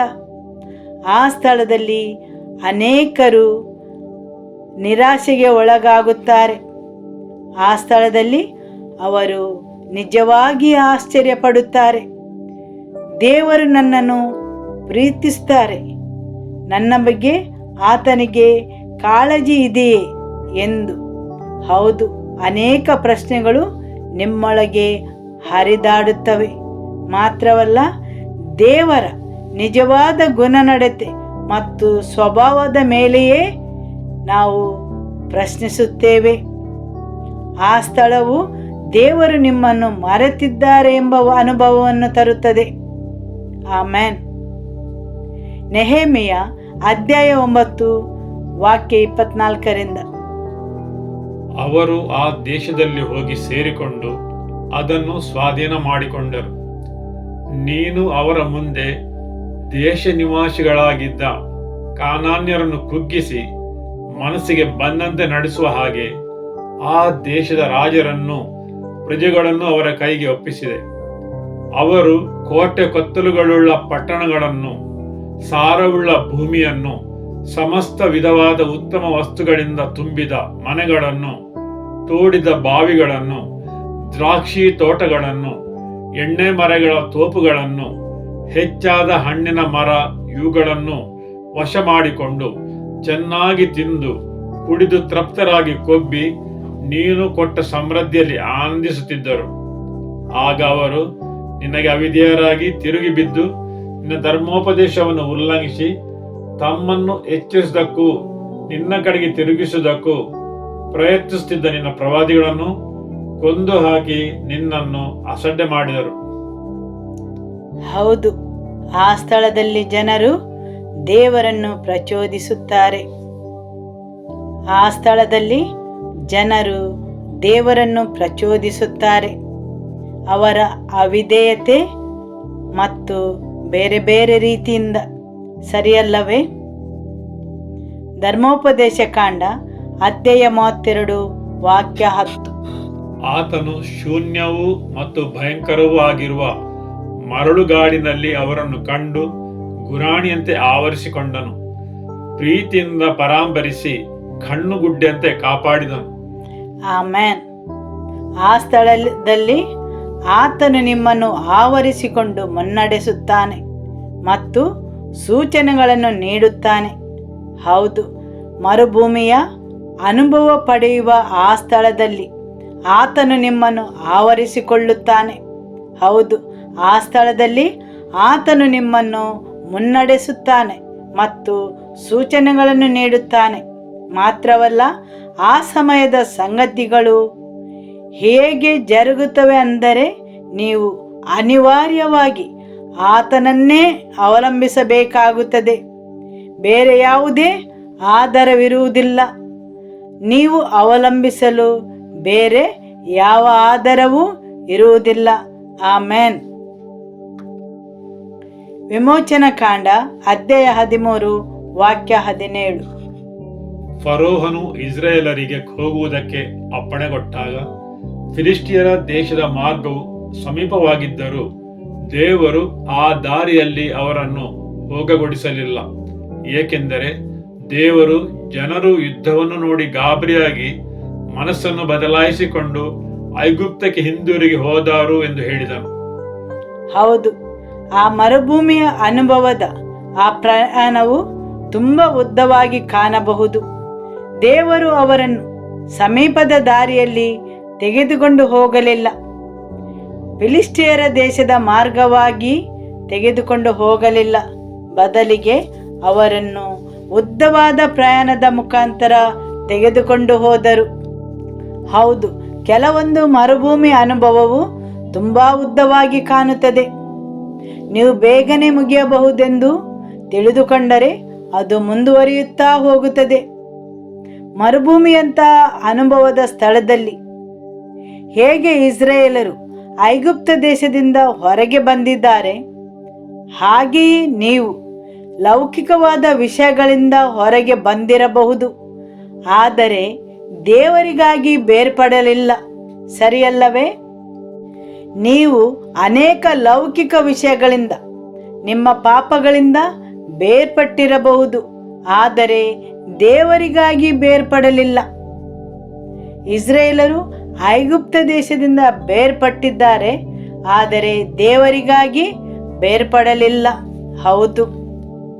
ವಿಮೋಚನಕಾಂಡ ಅಧ್ಯಾಯ 3 ವಾಕ್ಯ 1. ಮೋಶೆಯು ತನ್ನ ಮಾವನಾದ ಮಿದ್ಯಾನ್ಯರ ಯಾಜಕನಾದ ಇತ್ರೋನನ ಮಂದೆಯನ್ನು ಮೇಯಿಸುತ್ತಿರಲಾಗಿ ಆ ಮಂದೆಯನ್ನು ಅಡವಿಯ ಮತ್ತೊಂದು ಬಾಗಿಗೆ ನಡೆಸಿಕೊಂಡು ಹೋಗುತ್ತಾ ಹೊರೇಬೆಂಬ ದೇವರ ಬೆಟ್ಟಕ್ಕೆ ಬಂದನು. ಆಗ ಯೆಹೋವನ ದೂತನು ಮುಳ್ಳಿನ ಪೊದೆಯೊಳಗಿಂದ ಉರಿಯುವ ಬೆಂಕಿ ಜ್ವಾಲೆಯಲ್ಲಿ ಅವನಿಗೆ ಕಾಣಿಸಿಕೊಂಡನು. ಆಮೆನ್. ಆ ಮರುಭೂಮಿಯಲ್ಲಿ ದೇವರ ಪರ್ವತವೆಂಬ ಪ್ರದೇಶವಿದೆ. ಮೋಸೆಯು ಕುರಿಮಂದೆಗಳನ್ನು ಮೇಯಿಸುತ್ತಾ ಅಡವಿಯ ಮತ್ತೊಂದು ಭಾಗಕ್ಕೆ ನಡೆಸಿಕೊಂಡು ಹೋಗುತ್ತಾ ಹೊರೇಬೆಂಬ ದೇವರ ಬೆಟ್ಟಕ್ಕೆ ಬಂದನು ಎಂದು ದೇವರ ವಾಕ್ಯ ಹೇಳುತ್ತದೆ. ಮತ್ತು ಅಲ್ಲಿ ಅವನು ಯೆಹೋವನ ದೂತನನ್ನು ಭೇಟಿಯಾದನು. ಪ್ರತಿಯೊಂದು ಮರುಭೂಮಿ ಅನುಭವದಲ್ಲಿ ದೇವರನ್ನು ಭೇಟಿಯಾಗುವ ದೇವರ ಉದ್ದೇಶದಂತೆ ಅವಕಾಶವಿದೆ. ಆಮೆನ್. ನೀವು ನಿಮ್ಮ ಪರಿಸ್ಥಿತಿಯನ್ನು ನೋಡಿ ಹೇಳಿಕೊಳ್ಳಬಹುದು, ಎಲ್ಲವೂ ಬರಿದಾಗಿಯೂ ಈ ಮರುಭೂಮಿಯಲ್ಲಿ ಎಲ್ಲವೂ ಒಣಗಿದೆ, ಭರವಸೆ ಇಲ್ಲವಾಗಿದೆ, ಉದ್ದೇಶವಿಲ್ಲದಂತೆ. ದೇವರು ನನ್ನ ಜೀವನದಲ್ಲಿ ಏನು ಮಾಡುತ್ತಾರೆ ನನಗೆ ಒಂದೂ ತಿಳಿದಿಲ್ಲ, ನನಗಾವುದೂ ಅರ್ಥವಾಗುವುದಿಲ್ಲ, ಯಾವುದು ವಿಶೇಷವಾದುದನ್ನು ನಾನು ನೋಡುವುದಿಲ್ಲ. ಆದರೂ ಆ ಪ್ರಯಾಣದಲ್ಲಿ ದೇವರ ಭೇಟಿಯಾಗುವ ಸ್ಥಳವಿದೆ. ಹೌದು, ನೀವು ಅಕಸ್ಮಾತ್ತಾಗಿ ದೇವರ ಬೆಟ್ಟದ ಬಳಿಗೆ ಬರುತ್ತೀರಿ. ಆ ಸ್ಥಳವನ್ನು, ದೇವರ ಬೆಟ್ಟವನ್ನು ಸೇರಲು ಮೋಸೆಗೆ 40 ವರ್ಷ ಹಿಡಿಯಿತು. ಮತ್ತು ಆತನು ಆ ಪ್ರಯಾಣವನ್ನು ಮುಂದುವರಿಸಿದನು. ಹೌದು, ಅನೇಕ ಸಲ ಅವನು ಅನೇಕ ಸಂಶಯಗಳಿಂದ, ಹೋರಾಟಗಳಿಂದ ತನ್ನೊಳಗೆ, ತನ್ನ ಮನಸ್ಸಲ್ಲಿ ಹಾದು ಹೋಗಿರಬಹುದು. ದೇವರ ಬಗೆಗಿನ ತಿಳುವಳಿಕೆ, ದೇವರು ನನ್ನ ಜೀವನದಲ್ಲಿ ಏನು ಮಾಡುತ್ತಾರೆ, ನನಗೆ ಏನೂ ತೋಚುವುದಿಲ್ಲವೆಂದು. ಸರಿಯಲ್ಲವೇ? ಹೌದು. ಅದೇ ರೀತಿ ಜನರು ದೇವರ ಬಗ್ಗೆ ಪ್ರಶ್ನಿಸುತ್ತಾ ಇರುತ್ತಾರೆ. ದೇವರ ವಿಶ್ವಾಸದ ಬಗ್ಗೆ, ಆತನ ಶ್ರೇಷ್ಠತೆಯ ಬಗ್ಗೆ. ಹೌದು, ಆ ಸ್ಥಳದಲ್ಲಿ ದೇವರು ನಿಮ್ಮನ್ನು ಸಿದ್ಧಪಡಿಸುತ್ತಾರೆ. ಆತನು ನಿಮ್ಮನ್ನು ಬದಲಾಯಿಸುತ್ತಾರೆ. ನಿಮ್ಮನ್ನು ಪರಿವರ್ತಿಸುತ್ತಾನೆ. Hallelujah, amen. ಲೂಕ ಅಧ್ಯಾಯ 1 ವಾಕ್ಯ 80. ಆ ಬಾಲಕನು ಬೆಳೆದು ಆತ್ಮದಲ್ಲಿ ಬಲವುಳ್ಳವನಾದನು ಮತ್ತು ಇಸ್ರಾಯೇಲ್ ಜನರಿಗೆ ತನ್ನನ್ನು ತೋರ್ಪಡಿಸಿಕೊಳ್ಳುವ ದಿನದವರೆಗೂ ಮರುಭೂಮಿಯ ಪ್ರದೇಶಗಳಲ್ಲಿದ್ದನು. ಹೌದು, ಆ ಬಾಲಕನು ಬೆಳೆದು ಆತ್ಮದಲ್ಲಿ ಬಲವುಳ್ಳವನಾದನು ಮತ್ತು ಇಸ್ರೇಲ್ ಜನರಿಗೆ ತನ್ನನ್ನು ತೋರ್ಪಡಿಸಿಕೊಳ್ಳುವ ದಿನದವರೆಗೆ ಮರುಭೂಮಿಯ ಪ್ರದೇಶಗಳಲ್ಲಿ ಇದ್ದನು. ಕೆಲವೊಂದು ಆವೃತ್ತಿಗಳು ಹೇಳುತ್ತವೆ ಮರುಭೂಮಿ ಮತ್ತು ಬೇರೆ ಕೆಲವು ಆವೃತ್ತಿಗಳು ಹೇಳುತ್ತವೆ ಅರಣ್ಯವೆಂದು. ಆ ಬಾಲಕನು ಬೆಳೆದು ಆತ್ಮದಲ್ಲಿ ಬಲವುಳ್ಳವನಾದನು. ಇದು ಮರುಭೂಮಿಯಲ್ಲಿ ಅಥವಾ ಅಡವಿಯಲ್ಲಿ ಜರುಗಿತು. ಆತನು ತನ್ನನ್ನೇ ತೋರ್ಪಡಿಸಿಕೊಳ್ಳುವ ದಿನದವರೆಗೆ, ಸರಿಯಲ್ಲವೇ? ಆದುದರಿಂದ ಮರುಭೂಮಿಯಲ್ಲಿ ಬೆಳವಣಿಗೆ ಇದೆ. ಆ ಬಾಲಕನು ಮರುಭೂಮಿಯಲ್ಲಿ ಬೆಳೆದನು. ಮರುಭೂಮಿಯಲ್ಲಿ ಆತನು ಬಲವುಳ್ಳವನಾದನು. ನಿಮ್ಮ ನೆರೆಯವರಲ್ಲಿ ಹೇಳಿ, ಮರುಭೂಮಿಯು ನಿಮ್ಮನ್ನು ಪರಿವರ್ತಿಸುತ್ತದೆ, ನಿಮಗೆ ಬಲವನ್ನು ನೀಡುತ್ತದೆ. ನೀವೊಂದು ಮಗುವಾಗಿ ಉಳಿಯುವುದಿಲ್ಲ. ಆಮೆನ್. ಬಾಲಕನು ಬೆಳೆದು ಬಲವುಳ್ಳವನಾದನು. ಆದುದರಿಂದ ಕೆಲವು ಮಕ್ಕಳು ಮಕ್ಕಳಾಗಿಯೇ ಉಳಿಯುತ್ತವೆ, ಯಾಕೆಂದರೆ ಅವರಿಗೆ ಮರುಭೂಮಿಯಂಥ ಅನುಭವ ಆಗಿರುವುದಿಲ್ಲ. ಆ ಮರುಭೂಮಿ ಅನುಭವವು ನಿಮ್ಮನ್ನು ಬಲಶಾಲಿಯನ್ನಾಗಿ ಮಾಡುತ್ತದೆ. ನೀವು ದೇವರ ಜ್ಞಾನದಲ್ಲಿ ಬೆಳೆಯಲು ಸಹಾಯ ಮಾಡುತ್ತದೆ. ನಿಮ್ಮನ್ನೇ ತೋರ್ಪಡಿಸುವ ಸಮಯದವರೆಗೆ ದೇವರು ನಿರ್ಮಿಸಿದ ಸಮಯ, ಆತನ ಮಹಿಮೆಯನ್ನು ನಿಮ್ಮ ಮುಖಾಂತರ ಪ್ರಕಟಪಡಿಸಲು. ಮೋಸೆಯು ಮರುಭೂಮಿಯಲ್ಲಿ ಹಾದು ಹೋಗುವಾಗ ಅವನು ಖಂಡಿತವಾಗಿಯೂ ಯೋಚಿಸಲಿಕ್ಕಿಲ್ಲ, ಒಂದು ದಿನ ಕೆಂಪು ಸಮುದ್ರವು ಆತನ ಎದುರಿಗೆ ಇಬ್ಬಾಗವಾಗಬಹುದೆಂದು. ಸರಿಯಲ್ಲವೇ? ಅವನು ಹಿಡಿದುಕೊಂಡಿದ್ದ ಆ ಕೋಲನ್ನು ಮುಂದಕ್ಕೆ ಚಾಚುವಾಗ ಸಮುದ್ರವು ಇಬ್ಬಾಗವಾಗುವುದು. ಅವನ ದೊನ್ನೆಯು ಹಾವುಗಳನ್ನು ನುಂಗುವುದು ಅವನು ಎಂದಿಗೂ ಭಾವಿಸಲಿಕ್ಕಿಲ್ಲ. ಸರಿಯಲ್ಲವೇ? ಹೌದು. ನಿಮ್ಮ ಪ್ರತಿಯೊಬ್ಬರ ಜೀವನದಲ್ಲಿ ದೇವರು ತನ್ನ ಅಗಣಿತವಾದ ಮಹಿಮೆಯನ್ನು ಪ್ರಕಟಿಸಲು ಉದ್ದೇಶಿಸಿದ್ದಾನೆ. ಆಮೆನ್. ನಿಮ್ಮ ಪ್ರತಿಯೊಬ್ಬರ ಜೀವನದಲ್ಲಿ ದೇವರು ತನ್ನ ಅಗಣಿತವಾದ ಮಹಿಮೆಯನ್ನು ಪ್ರಕಟಿಸಲು ಉದ್ದೇಶಿಸಿದ್ದಾನೆ. ಅಗಣಿತವಾದ ಮಹಿಮೆಯನ್ನು ಪ್ರಕಟಿಸಲು ಉದ್ದೇಶಿಸಿದ್ದಾನೆ. ಹೌದು. ದೊನ್ನೆಯನ್ನು ಹಿಡಿದು ಕುರಿಮಂದೆಗಳ ಹಿಂದೆ ಹೋಗುವಾಗ ನಿಮ್ಮ ಜೀವನಕ್ಕೆ ಯಾವುದೇ ಉದ್ದೇಶವಿರಲಿಲ್ಲ. ನಿಮ್ಮ ಮನಸ್ಸಿಗೆ ಅದು ಮರೆಮಾಚಿತ್ತು. ಹಾಲೆಲೂಯ. ಆದರೆ ದೇವರ ವಾಕ್ಯಗಳಲ್ಲಿ ಬರೆದಿರುವ ಪ್ರಕಾರ ದೇವರು ತನ್ನನ್ನು ಪ್ರೀತಿಸುವವರಿಗಾಗಿ ಸಿದ್ಧ ಮಾಡಿರುವಂಥದ್ದೆಲ್ಲವನ್ನು ಕಣ್ಣು ಕಾಣಲಿಲ್ಲ, ಕಿವಿ ಕೇಳಲಿಲ್ಲ, ಅದರ ಭಾವನೆಯು ಮನುಷ್ಯನ ಹೃದಯದಲ್ಲಿ ಹುಟ್ಟಲಿಲ್ಲ. ಹಾಲೆಲೂಯ. ಹೌದು. ಅನೇಕ ಸಲ ನಿಮ್ಮ ಈ ಪ್ರಯಾಣದಲ್ಲಿ ನಿಮ್ಮ ಪರಿಸ್ಥಿತಿಯನ್ನು ನೋಡಿ ನಿಮ್ಮ ಜೀವನದ ಉದ್ದೇಶವೇನು? ನನ್ನ ಜೀವನದಲ್ಲಿ ದೇವರ ಕರೆ ಇದೆಯೇ ಎಂದು ಭಾವಿಸುತ್ತೀರಿ? ದೇವರು ನಿಜವಾಗಿಯೂ ನನ್ನನ್ನು ಕರೆದಿದ್ದಾರೆಯೇ? ನನ್ನ ಜೀವನದಲ್ಲಿ ಏನಾದರೂ ಮಹತ್ವದನ್ನು ಆತನು ಮಾಡುತ್ತಾನೆಯೇ? ಆ ಮರುಭೂಮಿಯಲ್ಲಿ ಬಾಲಕನು ಬೆಳೆದನು ಮತ್ತು ಬಲವುಳ್ಳವನಾದನು. ಆಮೆನ್. ನಿಮ್ಮ ಬಳಿಯಲ್ಲಿದ್ದವರಲ್ಲಿ ಹೇಳಿ, ನೀವು ಬೆಳೆಯುವ ಅಗತ್ಯವಿದೆ, ನೀವು ಬಲವುಳ್ಳವರಾಗುವ ಅಗತ್ಯವಿದೆ. ಆಮೆನ್. ಹೋಸೇಯ ಅಧ್ಯಾಯ 2 ವಾಕ್ಯ 14. ಆಹಾ, ನಾನು ಅವಳನ್ನು ಒಲಿಸಿ ಅಡವಿಗೆ ಕರೆದುಕೊಂಡು ಹೋಗಿ ಅವಳೊಂದಿಗೆ ಹೃದಯಂಗಮವಾಗಿ ಮಾತಾಡುವೆನು. ಹೌದು, ನಾನು ಅವಳನ್ನು ಒಲಿಸಿಕೊಳ್ಳುವೆನು. ಎಲ್ಲಿ? ಅಡವಿಯಲ್ಲಿ. ಯಾಕೆಂದರೆ ಅವಳೊಂದಿಗೆ ಹೃದಯಂಗಮವಾಗಿ ಮಾತಾಡಲು. ಹೌದು, ಆ ಮರುಭೂಮಿಯಂತಹ ಅನುಭವದ ಸ್ಥಳದಲ್ಲಿ ನಮ್ಮ ಕಿವಿಗಳು ದೇವರ ಧ್ವನಿಗೆ ಹಾತೊರೆಯುತ್ತವೆ ಅಥವಾ ಗಮನ ಕೊಡುತ್ತವೆ. ಇಲ್ಲವಾದರೆ ಆ ಕಿವಿಗಳಲ್ಲಿ ಮನುಷ್ಯರ ಧ್ವನಿಯು ತುಂಬಿರುತ್ತದೆ, ಜನರ ಧ್ವನಿ. ಆದರೆ ಆ ಮರುಭೂಮಿಯ ಅನುಭವವು ನೀವು ದೇವರ ಮಾತಿಗೆ ಕಿವಿಗೊಡುವಂತೆ ಮಾಡುತ್ತದೆ. ಆಮೆನ್. ಯೆರೆಮೀಯ ಅಧ್ಯಾಯ 31 ವಾಕ್ಯ 2.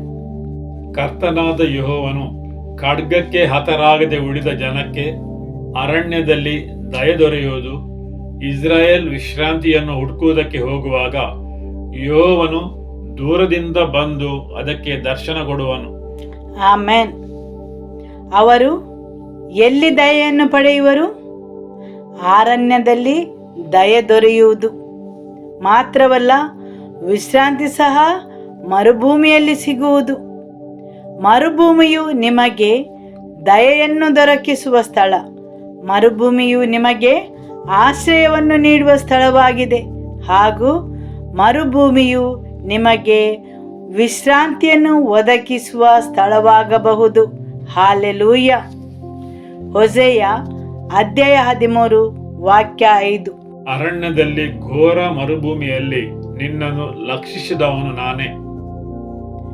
ನಾನು ನಿಮ್ಮನ್ನು ಅರಿತುಕೊಂಡಿದ್ದೇನೆ.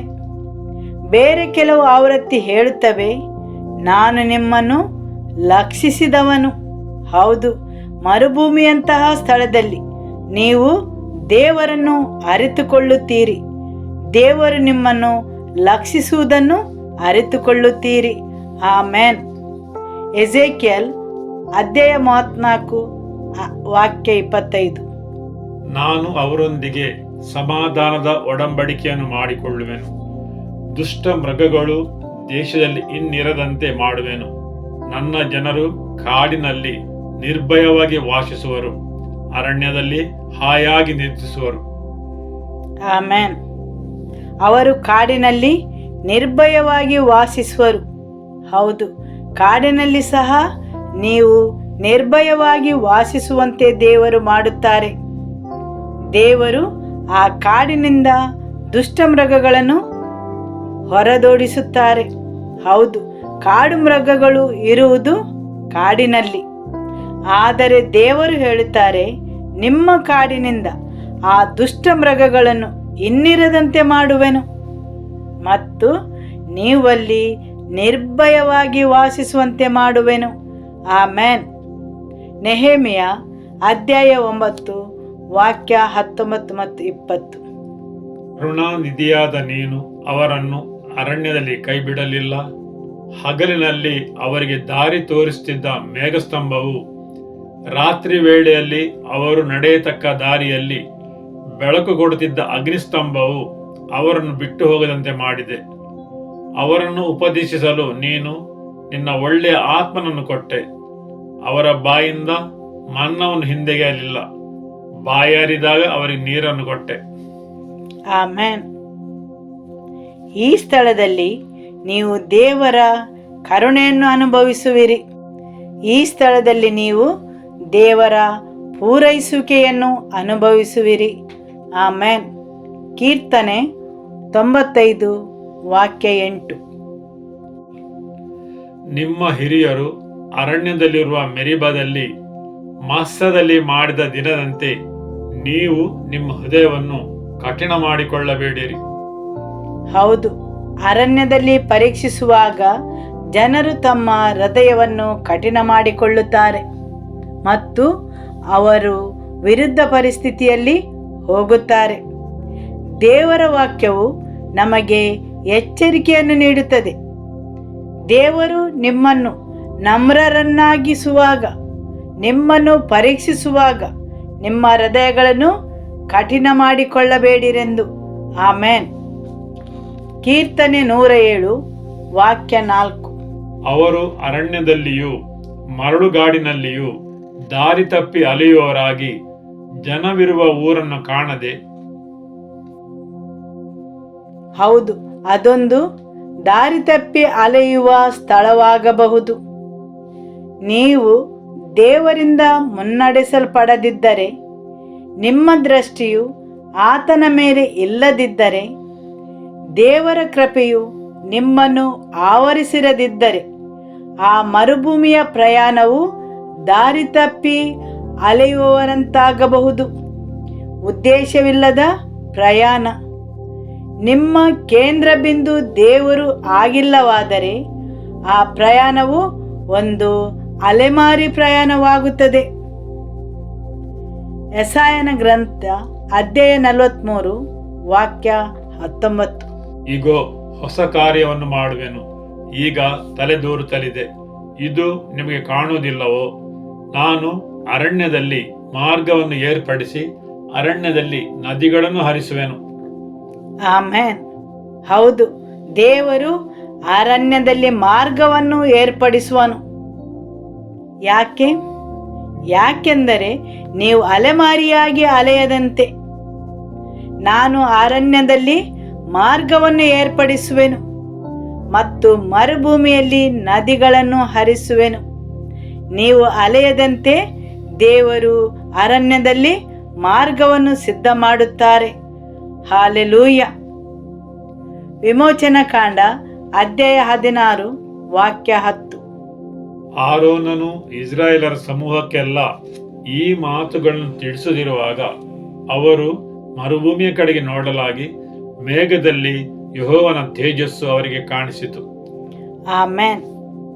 ಮರುಭೂಮಿಯಲ್ಲಿ ಯೆಹೋವನ ತೇಜಸ್ಸು ಕಾಣುವ ಸ್ಥಳವಾಗಬಹುದು.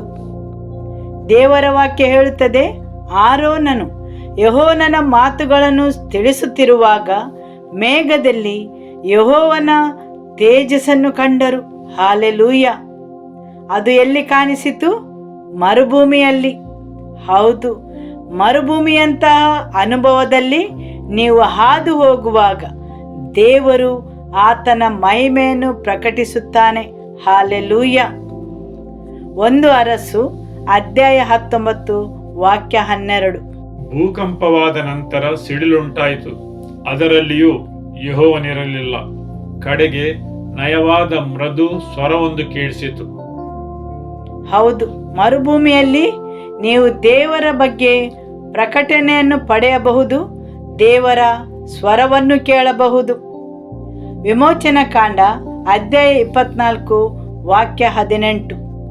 ಮೋಸೆಯು ಆ ಮೇಘದೊಳಗೆ ಪ್ರವೇಶಿಸಿ ಬೆಟ್ಟವನ್ನೇರಿದನು. ಅವನು ಆ ಬೆಟ್ಟದಲ್ಲಿ 40 ದಿನ ಹಗಲಿರುಳು ಆ ಬೆಟ್ಟದಲ್ಲಿಯೇ ಇದ್ದನು. ಆತನು ದೇವರ ತೇಜಸ್ಸಿನ ಮೇಘದೊಳಗೆ ಪ್ರವೇಶಿಸಿದನು. ಎಲ್ಲಿ? ಅವರು ಮರುಭೂಮಿಯಲ್ಲಿರುವಾಗ 40 ದಿನ ಹಗಲಿರುಳು ಅವನು ಮಹಿಮೆಯ ಮೇಘದೊಳಗಿದ್ದನು. ಅಲ್ಲಿ ದೇವರು ಅವನಿಗೆ ಆದಿಯಲ್ಲಿ ಏನು ನಡೆಯಿತೆಂದು ಪ್ರಕಟಿಸಿದರು ಅಥವಾ ಬಹಿರಂಗಗೊಳಿಸಿದರು. ಆಮೆನ್. ನಂತರ ಗ್ರಂಥ, ಆದಿಕಾಂಡ ಹಾಗೂ ಇತರ ಪುಸ್ತಕಗಳನ್ನು ಬರೆದನು. ಮೋಸೆಯು 40 ದಿನ ಹಗಲಿರುಳು ಮಹಿಮೆಯ ಮೇಘದೊಳಗೆ ಇರುವಾಗ ದೇವರು ಅವನಿಗೆ ಭೂಮಿಯ ಆರಂಭದ ದಿನಗಳ ಪ್ರಕಟಣೆಯನ್ನು ನೀಡಿದರು. ಮನುಷ್ಯನ ಬೀಳುವಿಕೆ, ದೇವರ ಪೂರೈಕೆ, ಆತನ ವಿಮೋಚನೆ. ಹೌದು, ದೇವರು ಪ್ರಕಟಣೆಯನ್ನು ನೀಡಿದರು ಮತ್ತು ಮೋಸೆಯು ಅದನ್ನು ಬರೆದಿಟ್ಟನು. ಸರಿಯಲ್ಲವೇ? ಆಮೆನ್.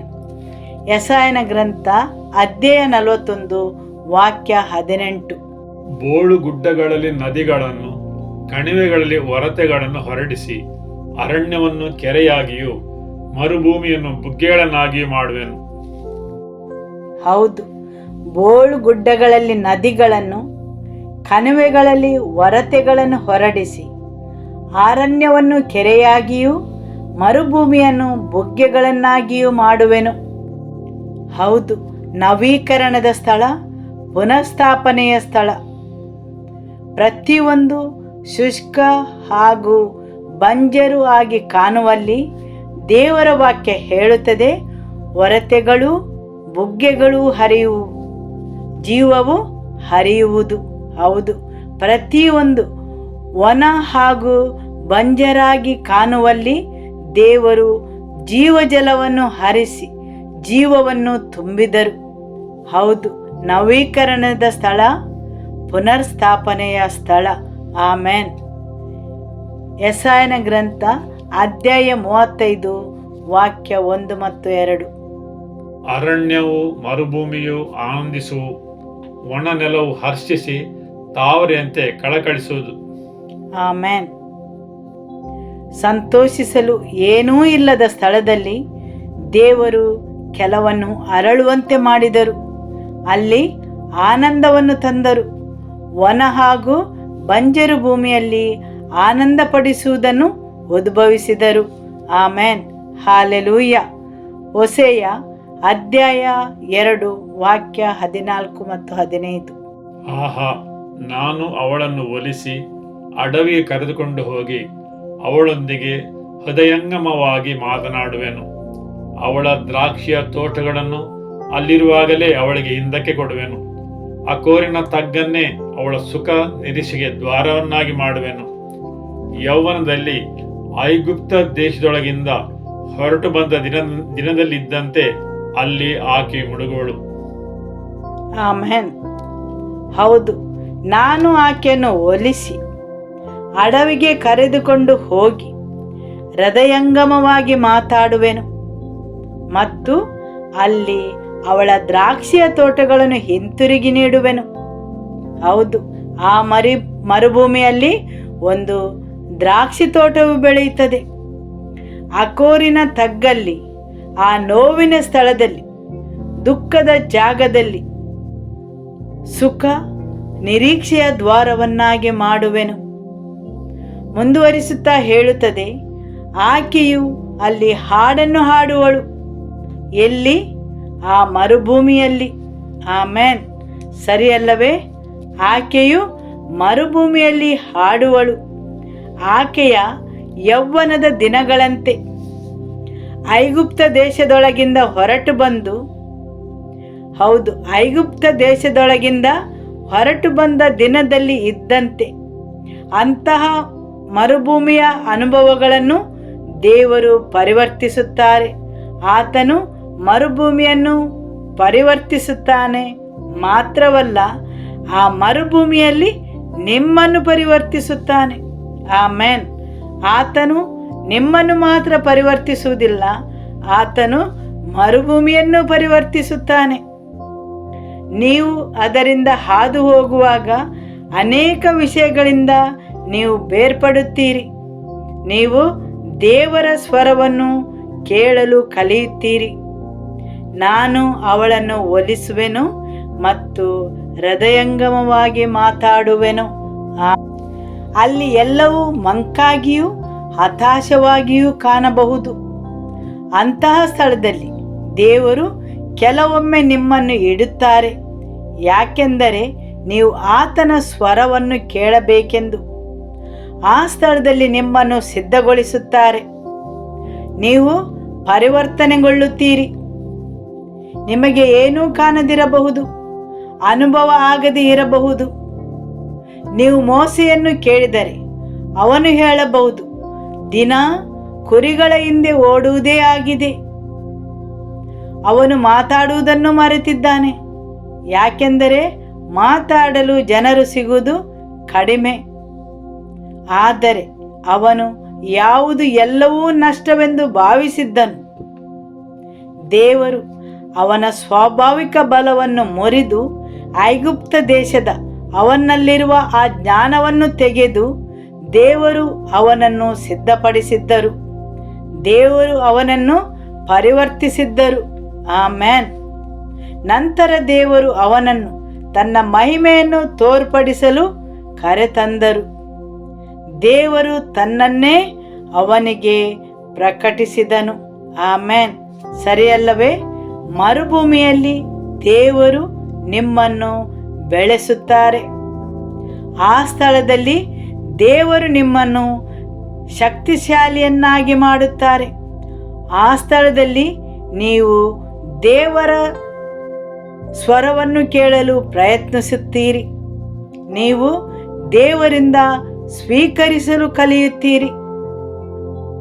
ಇಸ್ರಾಯೇಲರು ಐಗುಪ್ತ ದೇಶದಲ್ಲಿರುವಾಗ ದೇವರಿಂದ ಅವರು ಏನನ್ನೂ ಪಡೆದುಕೊಳ್ಳಲಿಲ್ಲ.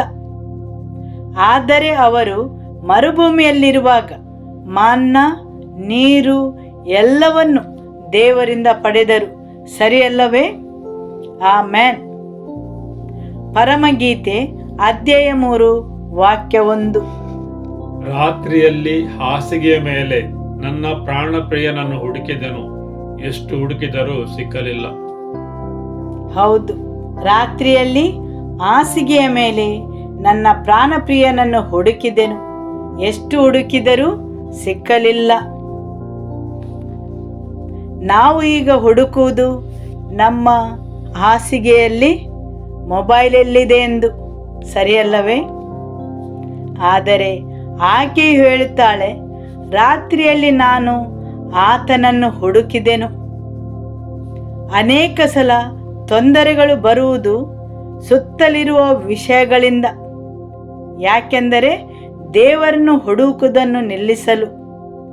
ಏಕೆಂದರೆ ನೀವು ಇಷ್ಟೂ ತೊಂದರೆಗಳಿಗೆ ಒಳಗಾಗುತ್ತೀರಿ, ನೀವು ಆತನನ್ನು ಹುಡುಕುವುದಿಲ್ಲ. ಹೌದು, ಈಗಿನ ಕಾಲದಲ್ಲಿ ಜನರು ಕೊನೆಯದಾಗಿ ಮಾಡುವುದು ತಮ್ಮ ಮೊಬೈಲ್ ಫೋನ್ಗಳನ್ನು ನೋಡಿ ಮಲಗುವುದು, ಸರಿಯಲ್ಲವೇ? ಆದುದರಿಂದ ದೇವರನ್ನು ಹುಡುಕುವುದು ಯಾವಾಗ ಮತ್ತು ಎಲ್ಲಿ? ರಾತ್ರಿಯಲ್ಲಿ ಹಾಸಿಗೆಯ ಮೇಲೆ ನನ್ನ ಪ್ರಾಣಪ್ರಿಯನನ್ನು ಹುಡುಕಿದೆನು. ವಾಕ್ಯವನ್ನು ಮುಂದುವರಿಸುವ. ನಾನು ಎದ್ದು ಊರಿನಲ್ಲಿ ತಿರುಗುವೆನು, ಬೀದಿಗಳಲ್ಲಿಯೂ ಚೌಕಗಳಲ್ಲಿಯೂ ನನ್ನ ಪ್ರಾಣಪ್ರಿಯನನ್ನು ಹುಡುಕುವೆನು. ಆಮೆನ್.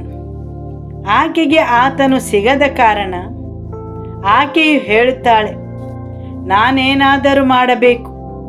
ಹೌದು, ದೇವರು ಆಕೆಗೆ ಏಳಲು ಹೇಳಿದಾಗ ಆಕೆಯು ತೂಕಾಡಿಸುತ್ತಿದ್ದಳು. ಈಗ ಆಕೆಯ ಸ್ಥಿತಿಯು ಹೇಗಿದೆ ಎಂದರೆ, ಆಕೆಯು ಆತನನ್ನು ಎಲ್ಲಿಯೂ ಕಂಡುಕೊಳ್ಳುವುದಿಲ್ಲ. ನಂತರ ಆಕೆಯು ನಾನು ಎದ್ದು ಆತನನ್ನು ಹುಡುಕುತ್ತೇನೆಂದು ಆಯ್ಕೆ ಮಾಡುತ್ತಾಳೆ. ಹೌದು, ನಿಮ್ಮ ಜೀವನದಲ್ಲಿ ಕೆಲವೊಂದು ಸಮಯಗಳು ಬರುತ್ತವೆ, ದೇವರು ನಿಮ್ಮಿಂದ ದೂರ ಸರಿದಂತೆ. ಹಾಗಿದ್ದರೆ ನೀವು ಆತನನ್ನು ಹುಡುಕಬೇಕು. ನೀವು ಭಾವಿಸಬಹುದು, ದೇವರಿಗೆ ನನ್ನ ಬಗ್ಗೆ ಕಾಳಜಿ ಇಲ್ಲ, ದೇವರು ನನ್ನನ್ನು ಪ್ರೀತಿಸುವುದಿಲ್ಲ, ದೇವರು ನನಗಾಗಿ ಇಲ್ಲ. ಹೌದು, ದೇವರು ನಿಮ್ಮಿಂದ ದೂರ ಸರಿಯುತ್ತಾರೆ. ಯಾಕೆಂದರೆ ನೀವು ಎಲ್ಲಿದ್ದೀರಿ ಅಲ್ಲಿಂದ ಎದ್ದೇಳಬೇಕೆಂದು ಮತ್ತು ನೀವು ಆತನನ್ನು ಹಿಂಬಾಲಿಸಬೇಕೆಂದು. ದೇವರು ಯಾವಾಗಲೂ ನಿಮ್ಮ ಬಳಿಯಲ್ಲಿದ್ದರೆ ನೀವಿದ್ದ ಸ್ಥಳದಿಂದ ನೀವು ಎದ್ದೇಳುವುದಿಲ್ಲ, ನೀವು ಅಲ್ಲೇ ಉಳಿಯುತ್ತೀರಿ. ಆದುದರಿಂದ ಆತನು ನಿಮ್ಮಿಂದ ಪಕ್ಕಕ್ಕೆ ಸರಿಯುತ್ತಾನೆ. ನೀವು ಆತನನ್ನು ಹುಡುಕಬೇಕೆಂದು, ನೀವು ಕೆಲವೊಂದು ವಿಷಯಗಳಿಂದ ಎದ್ದೇಳಬೇಕೆಂದು, ನಿಮ್ಮ ಅನುಕೂಲವಾದ ಸ್ಥಳದಿಂದ ಮತ್ತು ನಿಮ್ಮ ಹಾಸಿಗೆಯಿಂದ ಎದ್ದೇಳಲು. ಹೌದು, ನಿಮ್ಮ ತೂಕಾಡಿಸುವಿಕೆಯಿಂದ, ನಿಮ್ಮ ಆತ್ಮಿಕ ನಿದ್ರೆಯಿಂದ ಎದ್ದೇಳಲು. ನೀವು ನಿಮ್ಮ ಹಾಸಿಗೆಯಿಂದ ಎದ್ದೇಳಬೇಕು. ನೀವು ತೂಕಾಡುವ ಆ ಸ್ಥಳದಿಂದ.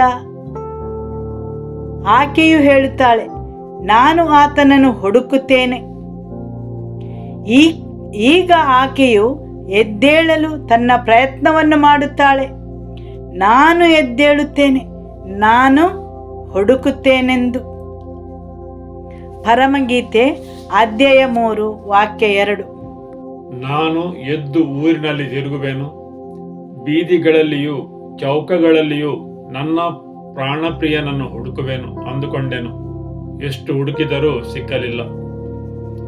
ಹೌದು, ಅನೇಕ ಸಲ ನೀವು ಹುಡುಕಿದರೂ ಆತನು ಸಿಗುವುದಿಲ್ಲ. ಯಾಕೆಂದರೆ ಆತನು ತನ್ನನ್ನೇ ನಿಮ್ಮಿಂದ ದೂರ ಸರಿಸಿದ್ದಾನೆ. ಹೌದು, ಆಕೆಯು ಆತನನ್ನು ಹುಡುಕಿ ಬೀದಿ ಚೌಕಗಳಲ್ಲಿ ತಿರುಗುತ್ತಾಳೆ. ಪರಮಗೀತೆ ಅಧ್ಯಾಯ 3 ವಾಕ್ಯ 3 ಮತ್ತು 4. ಊರಿನಲ್ಲಿ ತಿರುಗುವ ಕಾವಲುಗಾರರ ಕೈಗೆ ಸಿಕ್ಕಿದೆನು. ನನ್ನ ಪ್ರಾಣಪ್ರಿಯನನ್ನು ಕಂಡಿರಾ ಎಂದು ಅವರನ್ನು ವಿಚಾರಿಸಿದೆನು.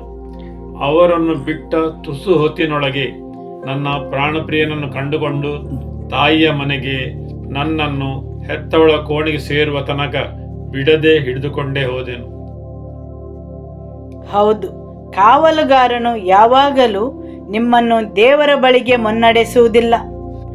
ಆತ್ಮಿಕ ಕಾವಲುಗಾರನು ಸಹ ನೀವಾಗಿ ಆತನನ್ನು ಹುಡುಕಬೇಕು. ನೀವು ಜನರನ್ನು ನೋಡಿ ಮತ್ತು ದೇವರನ್ನು ಕಂಡುಕೊಳ್ಳಲು ಸಾಧ್ಯವಿಲ್ಲ. ಹೌದು, ಭಯದಿಂದ ನಾನು ಆ ಕಾವಲುಗಾರನನ್ನು ಹಾದು ಹೋದೆನು ಮತ್ತು ನನ್ನ ಪ್ರಾಣಪ್ರಿಯನನ್ನು ಕಂಡುಕೊಂಡೆನು. ಆದುದರಿಂದ ನೀವು ಮನುಷ್ಯರನ್ನು ಮೀರಿ ಹಾದು ಹೋಗಬೇಕು. ಹೌದು, ಭಯದಿಂದ ನಾನು ಆ ಕಾವಲುಗಾರನನ್ನು ಹಾದು ಹೋದೆನು ಮತ್ತು ನನ್ನ ಪ್ರಾಣಪ್ರಿಯನನ್ನು ಕಂಡುಕೊಂಡೆನು. ಆಮೇನ್. ಕಂಡುಕೊಂಡ ಮೇಲೆ ಬಿಡದೆ ಹಿಡಿದುಕೊಂಡೇ ಹೋದೆನು ಮತ್ತು ಆತನನ್ನು ನನ್ನನ್ನು ಹೆತ್ತವಳ ಕೋಣೆಗೆ ಕರೆತಂದೆನು. ನಾನು ಆತನನ್ನು ಅಲ್ಲೇ ಬಿಟ್ಟು ಬಿಡಲಿಲ್ಲ, ಗಟ್ಟಿಯಾಗಿ ಹಿಡಿದುಕೊಂಡೆನು. ಇಲ್ಲಿ ಯಾಕೋಬನ ಬಗ್ಗೆ ಹೇಳುವುದಾದರೆ, ಅವನು ದೇವರನ್ನು ಹಿಡಿದುಕೊಂಡೇ ಇದ್ದನು, ಆತನನ್ನು ಬಿಡಲಿಲ್ಲ. ಅವನು ಹೇಳಿದನು, ನಾನು ನಿನ್ನನ್ನು ಬಿಡುವುದಿಲ್ಲ, ಹಿಡಿದಿಟ್ಟುಕೊಳ್ಳುವುದು. ಆತನನ್ನು ಬಿಟ್ಟು ಬಿಡಲಿಲ್ಲ. ಇಲ್ಲಿ ಆ ಸ್ತ್ರೀಯು ಹೇಳುತ್ತಾಳೆ, ನಾನು ಭಯಭರಿತಳಾಗಿ ಆ ಕಾವಲುಗಾರನನ್ನು ಹಾದು ಬಂದೆನು ಮತ್ತು ಆತನನ್ನು ಕಂಡುಕೊಂಡೆನು, ಗಟ್ಟಿಯಾಗಿ ಹಿಡಿದುಕೊಂಡೇ ಬಂದೆನು. ಎಲ್ಲಿಗೆ? ನನ್ನನ್ನು ಹೆತ್ತವಳ ಕೋಣೆಗೆ ಸೇರುವ ತನಕ. ಆ ಸ್ಥಳವು ನೀವು ದೇವರ ಜೊತೆ ನಿಮ್ಮ ಪ್ರಯಾಣವನ್ನು ಪ್ರಾರಂಭಿಸಿದ ಸಮಯ, ನಿಮ್ಮ ಗರ್ಭಧರಿಸಿದ ಸ್ಥಳ. ಆ ಸಮಯವೆಂದರೆ ನಿಮ್ಮ ಪ್ರಾರಂಭದ ದಿನಗಳು. ಹೌದು, ಆ ಸಮಯಕ್ಕೆ ಕರೆತಂದೆನು. ಕೋಣೆ ಅಂದರೆ ದೇವರು ನಿಮ್ಮನ್ನು ಸುತ್ತುವರಿಯುವುದು ಅಥವಾ ಒಂದು ಗುಪ್ತ ಸ್ಥಳ. ನಾನು ಆತನನ್ನು ನನ್ನ ಆರಂಭದ ಸ್ಥಳಕ್ಕೆ ಕರೆದುಕೊಂಡು ಬಂದೆನು. ನನ್ನ ಜೀವನದ ಎಲ್ಲ ವಿಷಯಗಳಿಗೆ ನಾನು ದೂರ ಸರಿದ ಸ್ಥಳಕ್ಕೆ. ಆತನಿಂದ ಯಾವುದೇ ಮುಚ್ಚಲ್ಪಟ್ಟಿಲ್ಲ. ಹೋದವಾರ ನಾವು ನೋಡಿದೆವು, ಆ ತೋಟವು ನನ್ನ ಪ್ರಿಯನಿಗೆ ಮುಚ್ಚಲ್ಪಟ್ಟಿತ್ತು. ಆದರೆ ಇಲ್ಲಿ ಆಕೆಯು ಹೇಳುತ್ತಾಳೆ, ನಾನು ಆತನನ್ನು ಕೋಣೆಗೆ ಕರೆತಂದೆನು, ನನ್ನನ್ನು ಹೆತ್ತವಳ ಸ್ಥಳಕ್ಕೆ. ನಾನು ಗರ್ಭಧರಿಸಿದ ಸಮಯದಿಂದ ಇಂದಿನವರೆಗೆ ಎಲ್ಲವೂ ನನ್ನ ದೇವರಿಗೆ ತಿಳಿದಿದೆ. ಅಲ್ಲಿ ಮುಚ್ಚಲ್ಪಟ್ಟ ಯಾವುದೇ ವಿಷಯವಿಲ್ಲ. ನಾನು ಆತನನ್ನು ನನ್ನ ಹೆತ್ತವಳ ಕೋಣೆಗೆ ಕರೆದುಕೊಂಡು ಬಂದೆನು, ಸರಿಯಲ್ಲವೇ? ನನ್ನ ಜೀವನದ ಎಲ್ಲ ದಿನಗಳು, ವಿಷಯಗಳು ಆತನ ಎದುರಲ್ಲಿ ತೆರೆದಿವೆ. ಅಲ್ಲಿ ಯಾವುದೇ ಗುಪ್ತ ವಿಷಯಗಳಿಲ್ಲ, ಅಲ್ಲಿ ಯಾವುದೇ ಮುಚ್ಚಲ್ಪಟ್ಟ ವಿಷಯಗಳಿಲ್ಲ. ನನ್ನ ಹೃದಯದ ಜೀವನದ ಎಲ್ಲ ಗುಪ್ತ ಸ್ಥಳಗಳಿಗೆ ಆತನನ್ನು ಕರೆತಂದೆನು. ಆಮೇನ್. ನಂತರ ನಾವು ಮುಂದುವರಿಸುತ್ತಾ ಓದುವಾಗ ನಾವು ಮುಟ್ಟುತ್ತೇವೆ, ಅರಣ್ಯ ಮಾರ್ಗವಾಗಿ ಬರುತ್ತಿರುವವರ ಬಗ್ಗೆ. ಸುಗಂಧ ತೈಲಗಳಿಂದ, ರಸಗಂಧ, ಸಾಂಬ್ರಾಣಿ ದ್ರವ್ಯ, ಧೂಪ ಮುಂತಾದ ದ್ರವ್ಯಗಳಿಂದ, ಸುಗಂಧ ತೈಲ ದ್ರವ್ಯಗಳಿಂದ ಮರುಭೂಮಿಯಿಂದ ಹೊರಗೆ ಬರುವ ಮೊದಲು ದೇವರನ್ನು ಹುಡುಕಬೇಕು. ಆತನನ್ನು ನಮ್ಮ ಗುಪ್ತ ಸ್ಥಳಕ್ಕೆ ಕರೆದುಕೊಂಡು ಬರಬೇಕು ಅರಣ್ಯ ಮಾರ್ಗವಾಗಿ ಬರುತ್ತಿರುವವರು ಯಾರದು? ಸುಗಂಧ ತೈಲ ಮತ್ತು ದ್ರವ್ಯಗಳಿಂದ. ಆ ಅಭಿಷೇಕವು ಬರುವುದು ನೀವು ಮರುಭೂಮಿಯಲ್ಲಿರುವಾಗ ಆತನನ್ನು ಹುಡುಕಿದ ಮೇಲೆ. ಸುಗಂಧ ತೈಲ ಮತ್ತು ರಸಗಂಧವು ನಿಮ್ಮಿಂದ ಹೊರಹೊಮ್ಮುತ್ತದೆ. ಅದೆಲ್ಲವೂ ವರ್ತಕರು ಮಾರುವ ಒಳ್ಳೆಯ ಬೆಲೆ ಬಾಳುವ ವಸ್ತುಗಳು. 10 ಮಂದಿ ಕನ್ಯೆಯರು ಬರುವಾಗ 5 ಮಂದಿಯಲ್ಲಿ ತೈಲವಿತ್ತು ಮತ್ತು 5 ಮಂದಿಯಲ್ಲಿ ತೈಲ ಇರಲಿಲ್ಲ. ಆ 5 ಮಂದಿ ಅದನ್ನು ದೇವರ ಜೊತೆಗಿನ ಆತ್ಮೀಯತೆಯಲ್ಲಿ ಅದನ್ನು ಒಟ್ಟುಗೂಡಿಸಿದ್ದರು.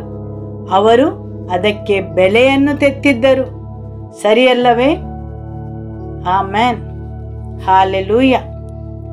ನಿಮ್ಮ ಜೀವನದ ಪ್ರಯಾಣದಲ್ಲಿ ದೇವರು ನಿಮ್ಮಿಂದ ದೂರ ಸರಿದಿದ್ದಾರೆಂಬ ಅನುಭವವನ್ನು ಹೊಂದುವಾಗ ನೀವು ಆತನನ್ನು ಹುಡುಕಿರಿ, ಆತನನ್ನು ಹಿಂಬಾಲಿಸಿರಿ ಮತ್ತು ಆತನನ್ನು ಹಿಡಿದುಕೊಂಡಿರಿ.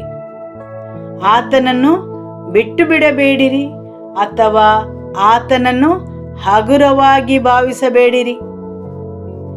ಒಮ್ಮೆ ಆಕೆಯು ಆತನನ್ನು ಕಳೆದುಕೊಂಡಿದ್ದಳು, ಆತನನ್ನು ಕಂಡುಕೊಳ್ಳಲಿಲ್ಲ. ನಂತರ ಆತನನ್ನು ಹುಡುಕಲು ಪ್ರಯತ್ನಪಟ್ಟಳು ಮತ್ತು ಆತನನ್ನು ಕಂಡುಕೊಂಡಳು. ಆಮೆನ್. ಹಾಗೂ ಗಟ್ಟಿಯಾಗಿ ಹಿಡಿದುಕೊಂಡಳು. ನಾನು ಆತನನ್ನು ಬಿಟ್ಟು ಹೋಗಲು ಬಿಡುವುದಿಲ್ಲ. ಹೌದು, ದೇವರು ನಿಮ್ಮನ್ನು ಬಿಟ್ಟು ಹೋಗಿದ್ದರೆಂಬ ಅನುಭವವು ನಿಮಗಾಗುವಾಗ ನೀವು ನಿಮ್ಮ ಆರಾಮದಾಯಕ ಸ್ಥಳದಿಂದ ಎದ್ದು ಆತನನ್ನು ಹುಡುಕಬೇಕು ಮತ್ತು ಆತನನ್ನು ಹಿಡಿದುಕೊಳ್ಳಬೇಕು. ಸರಿಯಲ್ಲವೇ? ಆಮೆನ್. ನಿಮ್ಮ ಮರುಭೂಮಿಯಂತಹ ಅನುಭವದಲ್ಲಿ ದೇವರು ನಿಮ್ಮನ್ನು ಬೆಳೆಸುತ್ತಾರೆ. ಆತನು ನಿಮ್ಮನ್ನು ಪರಿವರ್ತಿಸುತ್ತಾರೆ. ಆತನು ನಿಮ್ಮಲ್ಲಿ ಮಾತಾಡುತ್ತಾರೆ. ಆತನು ನಿಮ್ಮನ್ನು ಒಲಿಸುತ್ತಾರೆ. ಆತನು ನಿಮಗೆ ಬೇಕಾದುದನ್ನು ಪೂರೈಸುತ್ತಾರೆ. ಹಾಲೆಲೂಯ. ಆಮೆನ್. ದೇವರ ವಾಕ್ಯಗೋಸ್ಕರ ಆತನಿಗೆ ಸ್ತೋತ್ರವನ್ನು ಸಲ್ಲಿಸುವ. ಯೇಸುವೆ ಸ್ತೋತ್ರ, ವಂದನೆ, ಮಹಿಮೆ ಯೇಸುವೆ. ಯಾರೆಲ್ಲ ನಿಮ್ಮ ಜೀವನವನ್ನು ಯೇಸುವಿಗೆ ಸಮರ್ಪಿಸಲು ಆಶಿಸುತ್ತೀರಿ ಅವರು ನನ್ನ ಜೊತೆ ಈ ಪ್ರಾರ್ಥನೆಯನ್ನು ಮಾಡಿರಿ. ಯೇಸುವೆ, ನಾನು ನನ್ನ ಜೀವನವನ್ನು ನಿಮಗೆ ಸಮರ್ಪಿಸುತ್ತೇನೆ.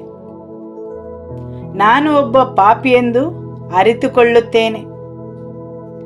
ನೀನು ನನಗಾಗಿ ಶಿಲುಬೆಯಲ್ಲಿ ನನ್ನ ಪಾಪಗೋಸ್ಕರ ಮರಣ ಹೊಂದಿದ್ದಕ್ಕೆ ನಿನಗೆ ಸ್ತೋತ್ರವನ್ನು ಸಲ್ಲಿಸುತ್ತೇನೆ. ನಿನ್ನ ರಕ್ತದಲ್ಲಿ ನನ್ನ ಪಾಪಗಳಿಗೆ ಕ್ಷಮೆ ಉಂಟು.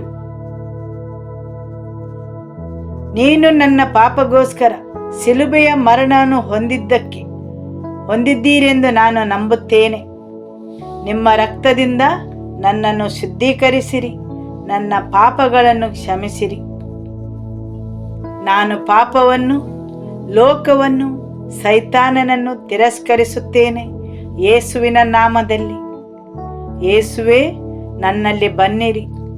ನನ್ನಲ್ಲಿ ನೀವು ಬರಲು ಅಡ್ಡಿ ಮಾಡುವ ಎಲ್ಲ ನನ್ನ ಪಾಪಗಳಿಂದ, ನನ್ನ ವಂಶಾವಳಿಯಿಂದ, ನನ್ನ ಪೂರ್ವಜರಿಂದ, ನನ್ನ ಮೇಲೆ ಅವುಗಳಿಗೆ ಇರುವ ಅಧಿಕಾರದಿಂದ ನನಗೆ ಬಿಡುಗಡೆಯನ್ನು ನೀಡಿರಿ. ನನ್ನ ಪಾಪಗಳನ್ನು ನಿಮ್ಮ ರಕ್ತದಿಂದ ಕ್ಷಮಿಸಿರಿ. ಪವಿತ್ರಾತ್ಮರೇ, ನನ್ನಲ್ಲಿ ಬನ್ನಿರಿ. ಯೇಸುವೆ, ನನ್ನ ಜೀವನದಲ್ಲಿ ಬನ್ನಿರಿ. ಈ ದಿನ ನಾನು ನಿಮ್ಮನ್ನು ನನ್ನ ಜೀವನದಲ್ಲಿ ಬರಲು ಆಹ್ವಾನಿಸುತ್ತೇನೆ ಮತ್ತು ನನ್ನ ಸ್ವಂತ ರಕ್ಷಕನೆಂದು ಸ್ವೀಕರಿಸುತ್ತೇನೆ. Amen. Thank you for every life in this place, Lord. We bring them under your blood and lordship, Lord. We thank you for every word that you've spoken forth, Lord. Let it bear fruit in the lives of your people. These days, Father, we pray that you draw our hearts closer to you. Stir our hearts, Lord. transform our wildernesses, Lord. Let lives be transformed, Lord. May them be prepared, Lord. May them have a revelation of you, Lord. A new understanding of you, Lord, of your ways, Lord. May them hear from you, Lord. May lives be transformed, Lord, for your glory. In Jesus' name. May the love of God the Father, may the peace of our Lord Jesus Christ, and the fellowship of the Holy Spirit be with you all. Go in the peace of the Lord. The Lord be with you. Shalom.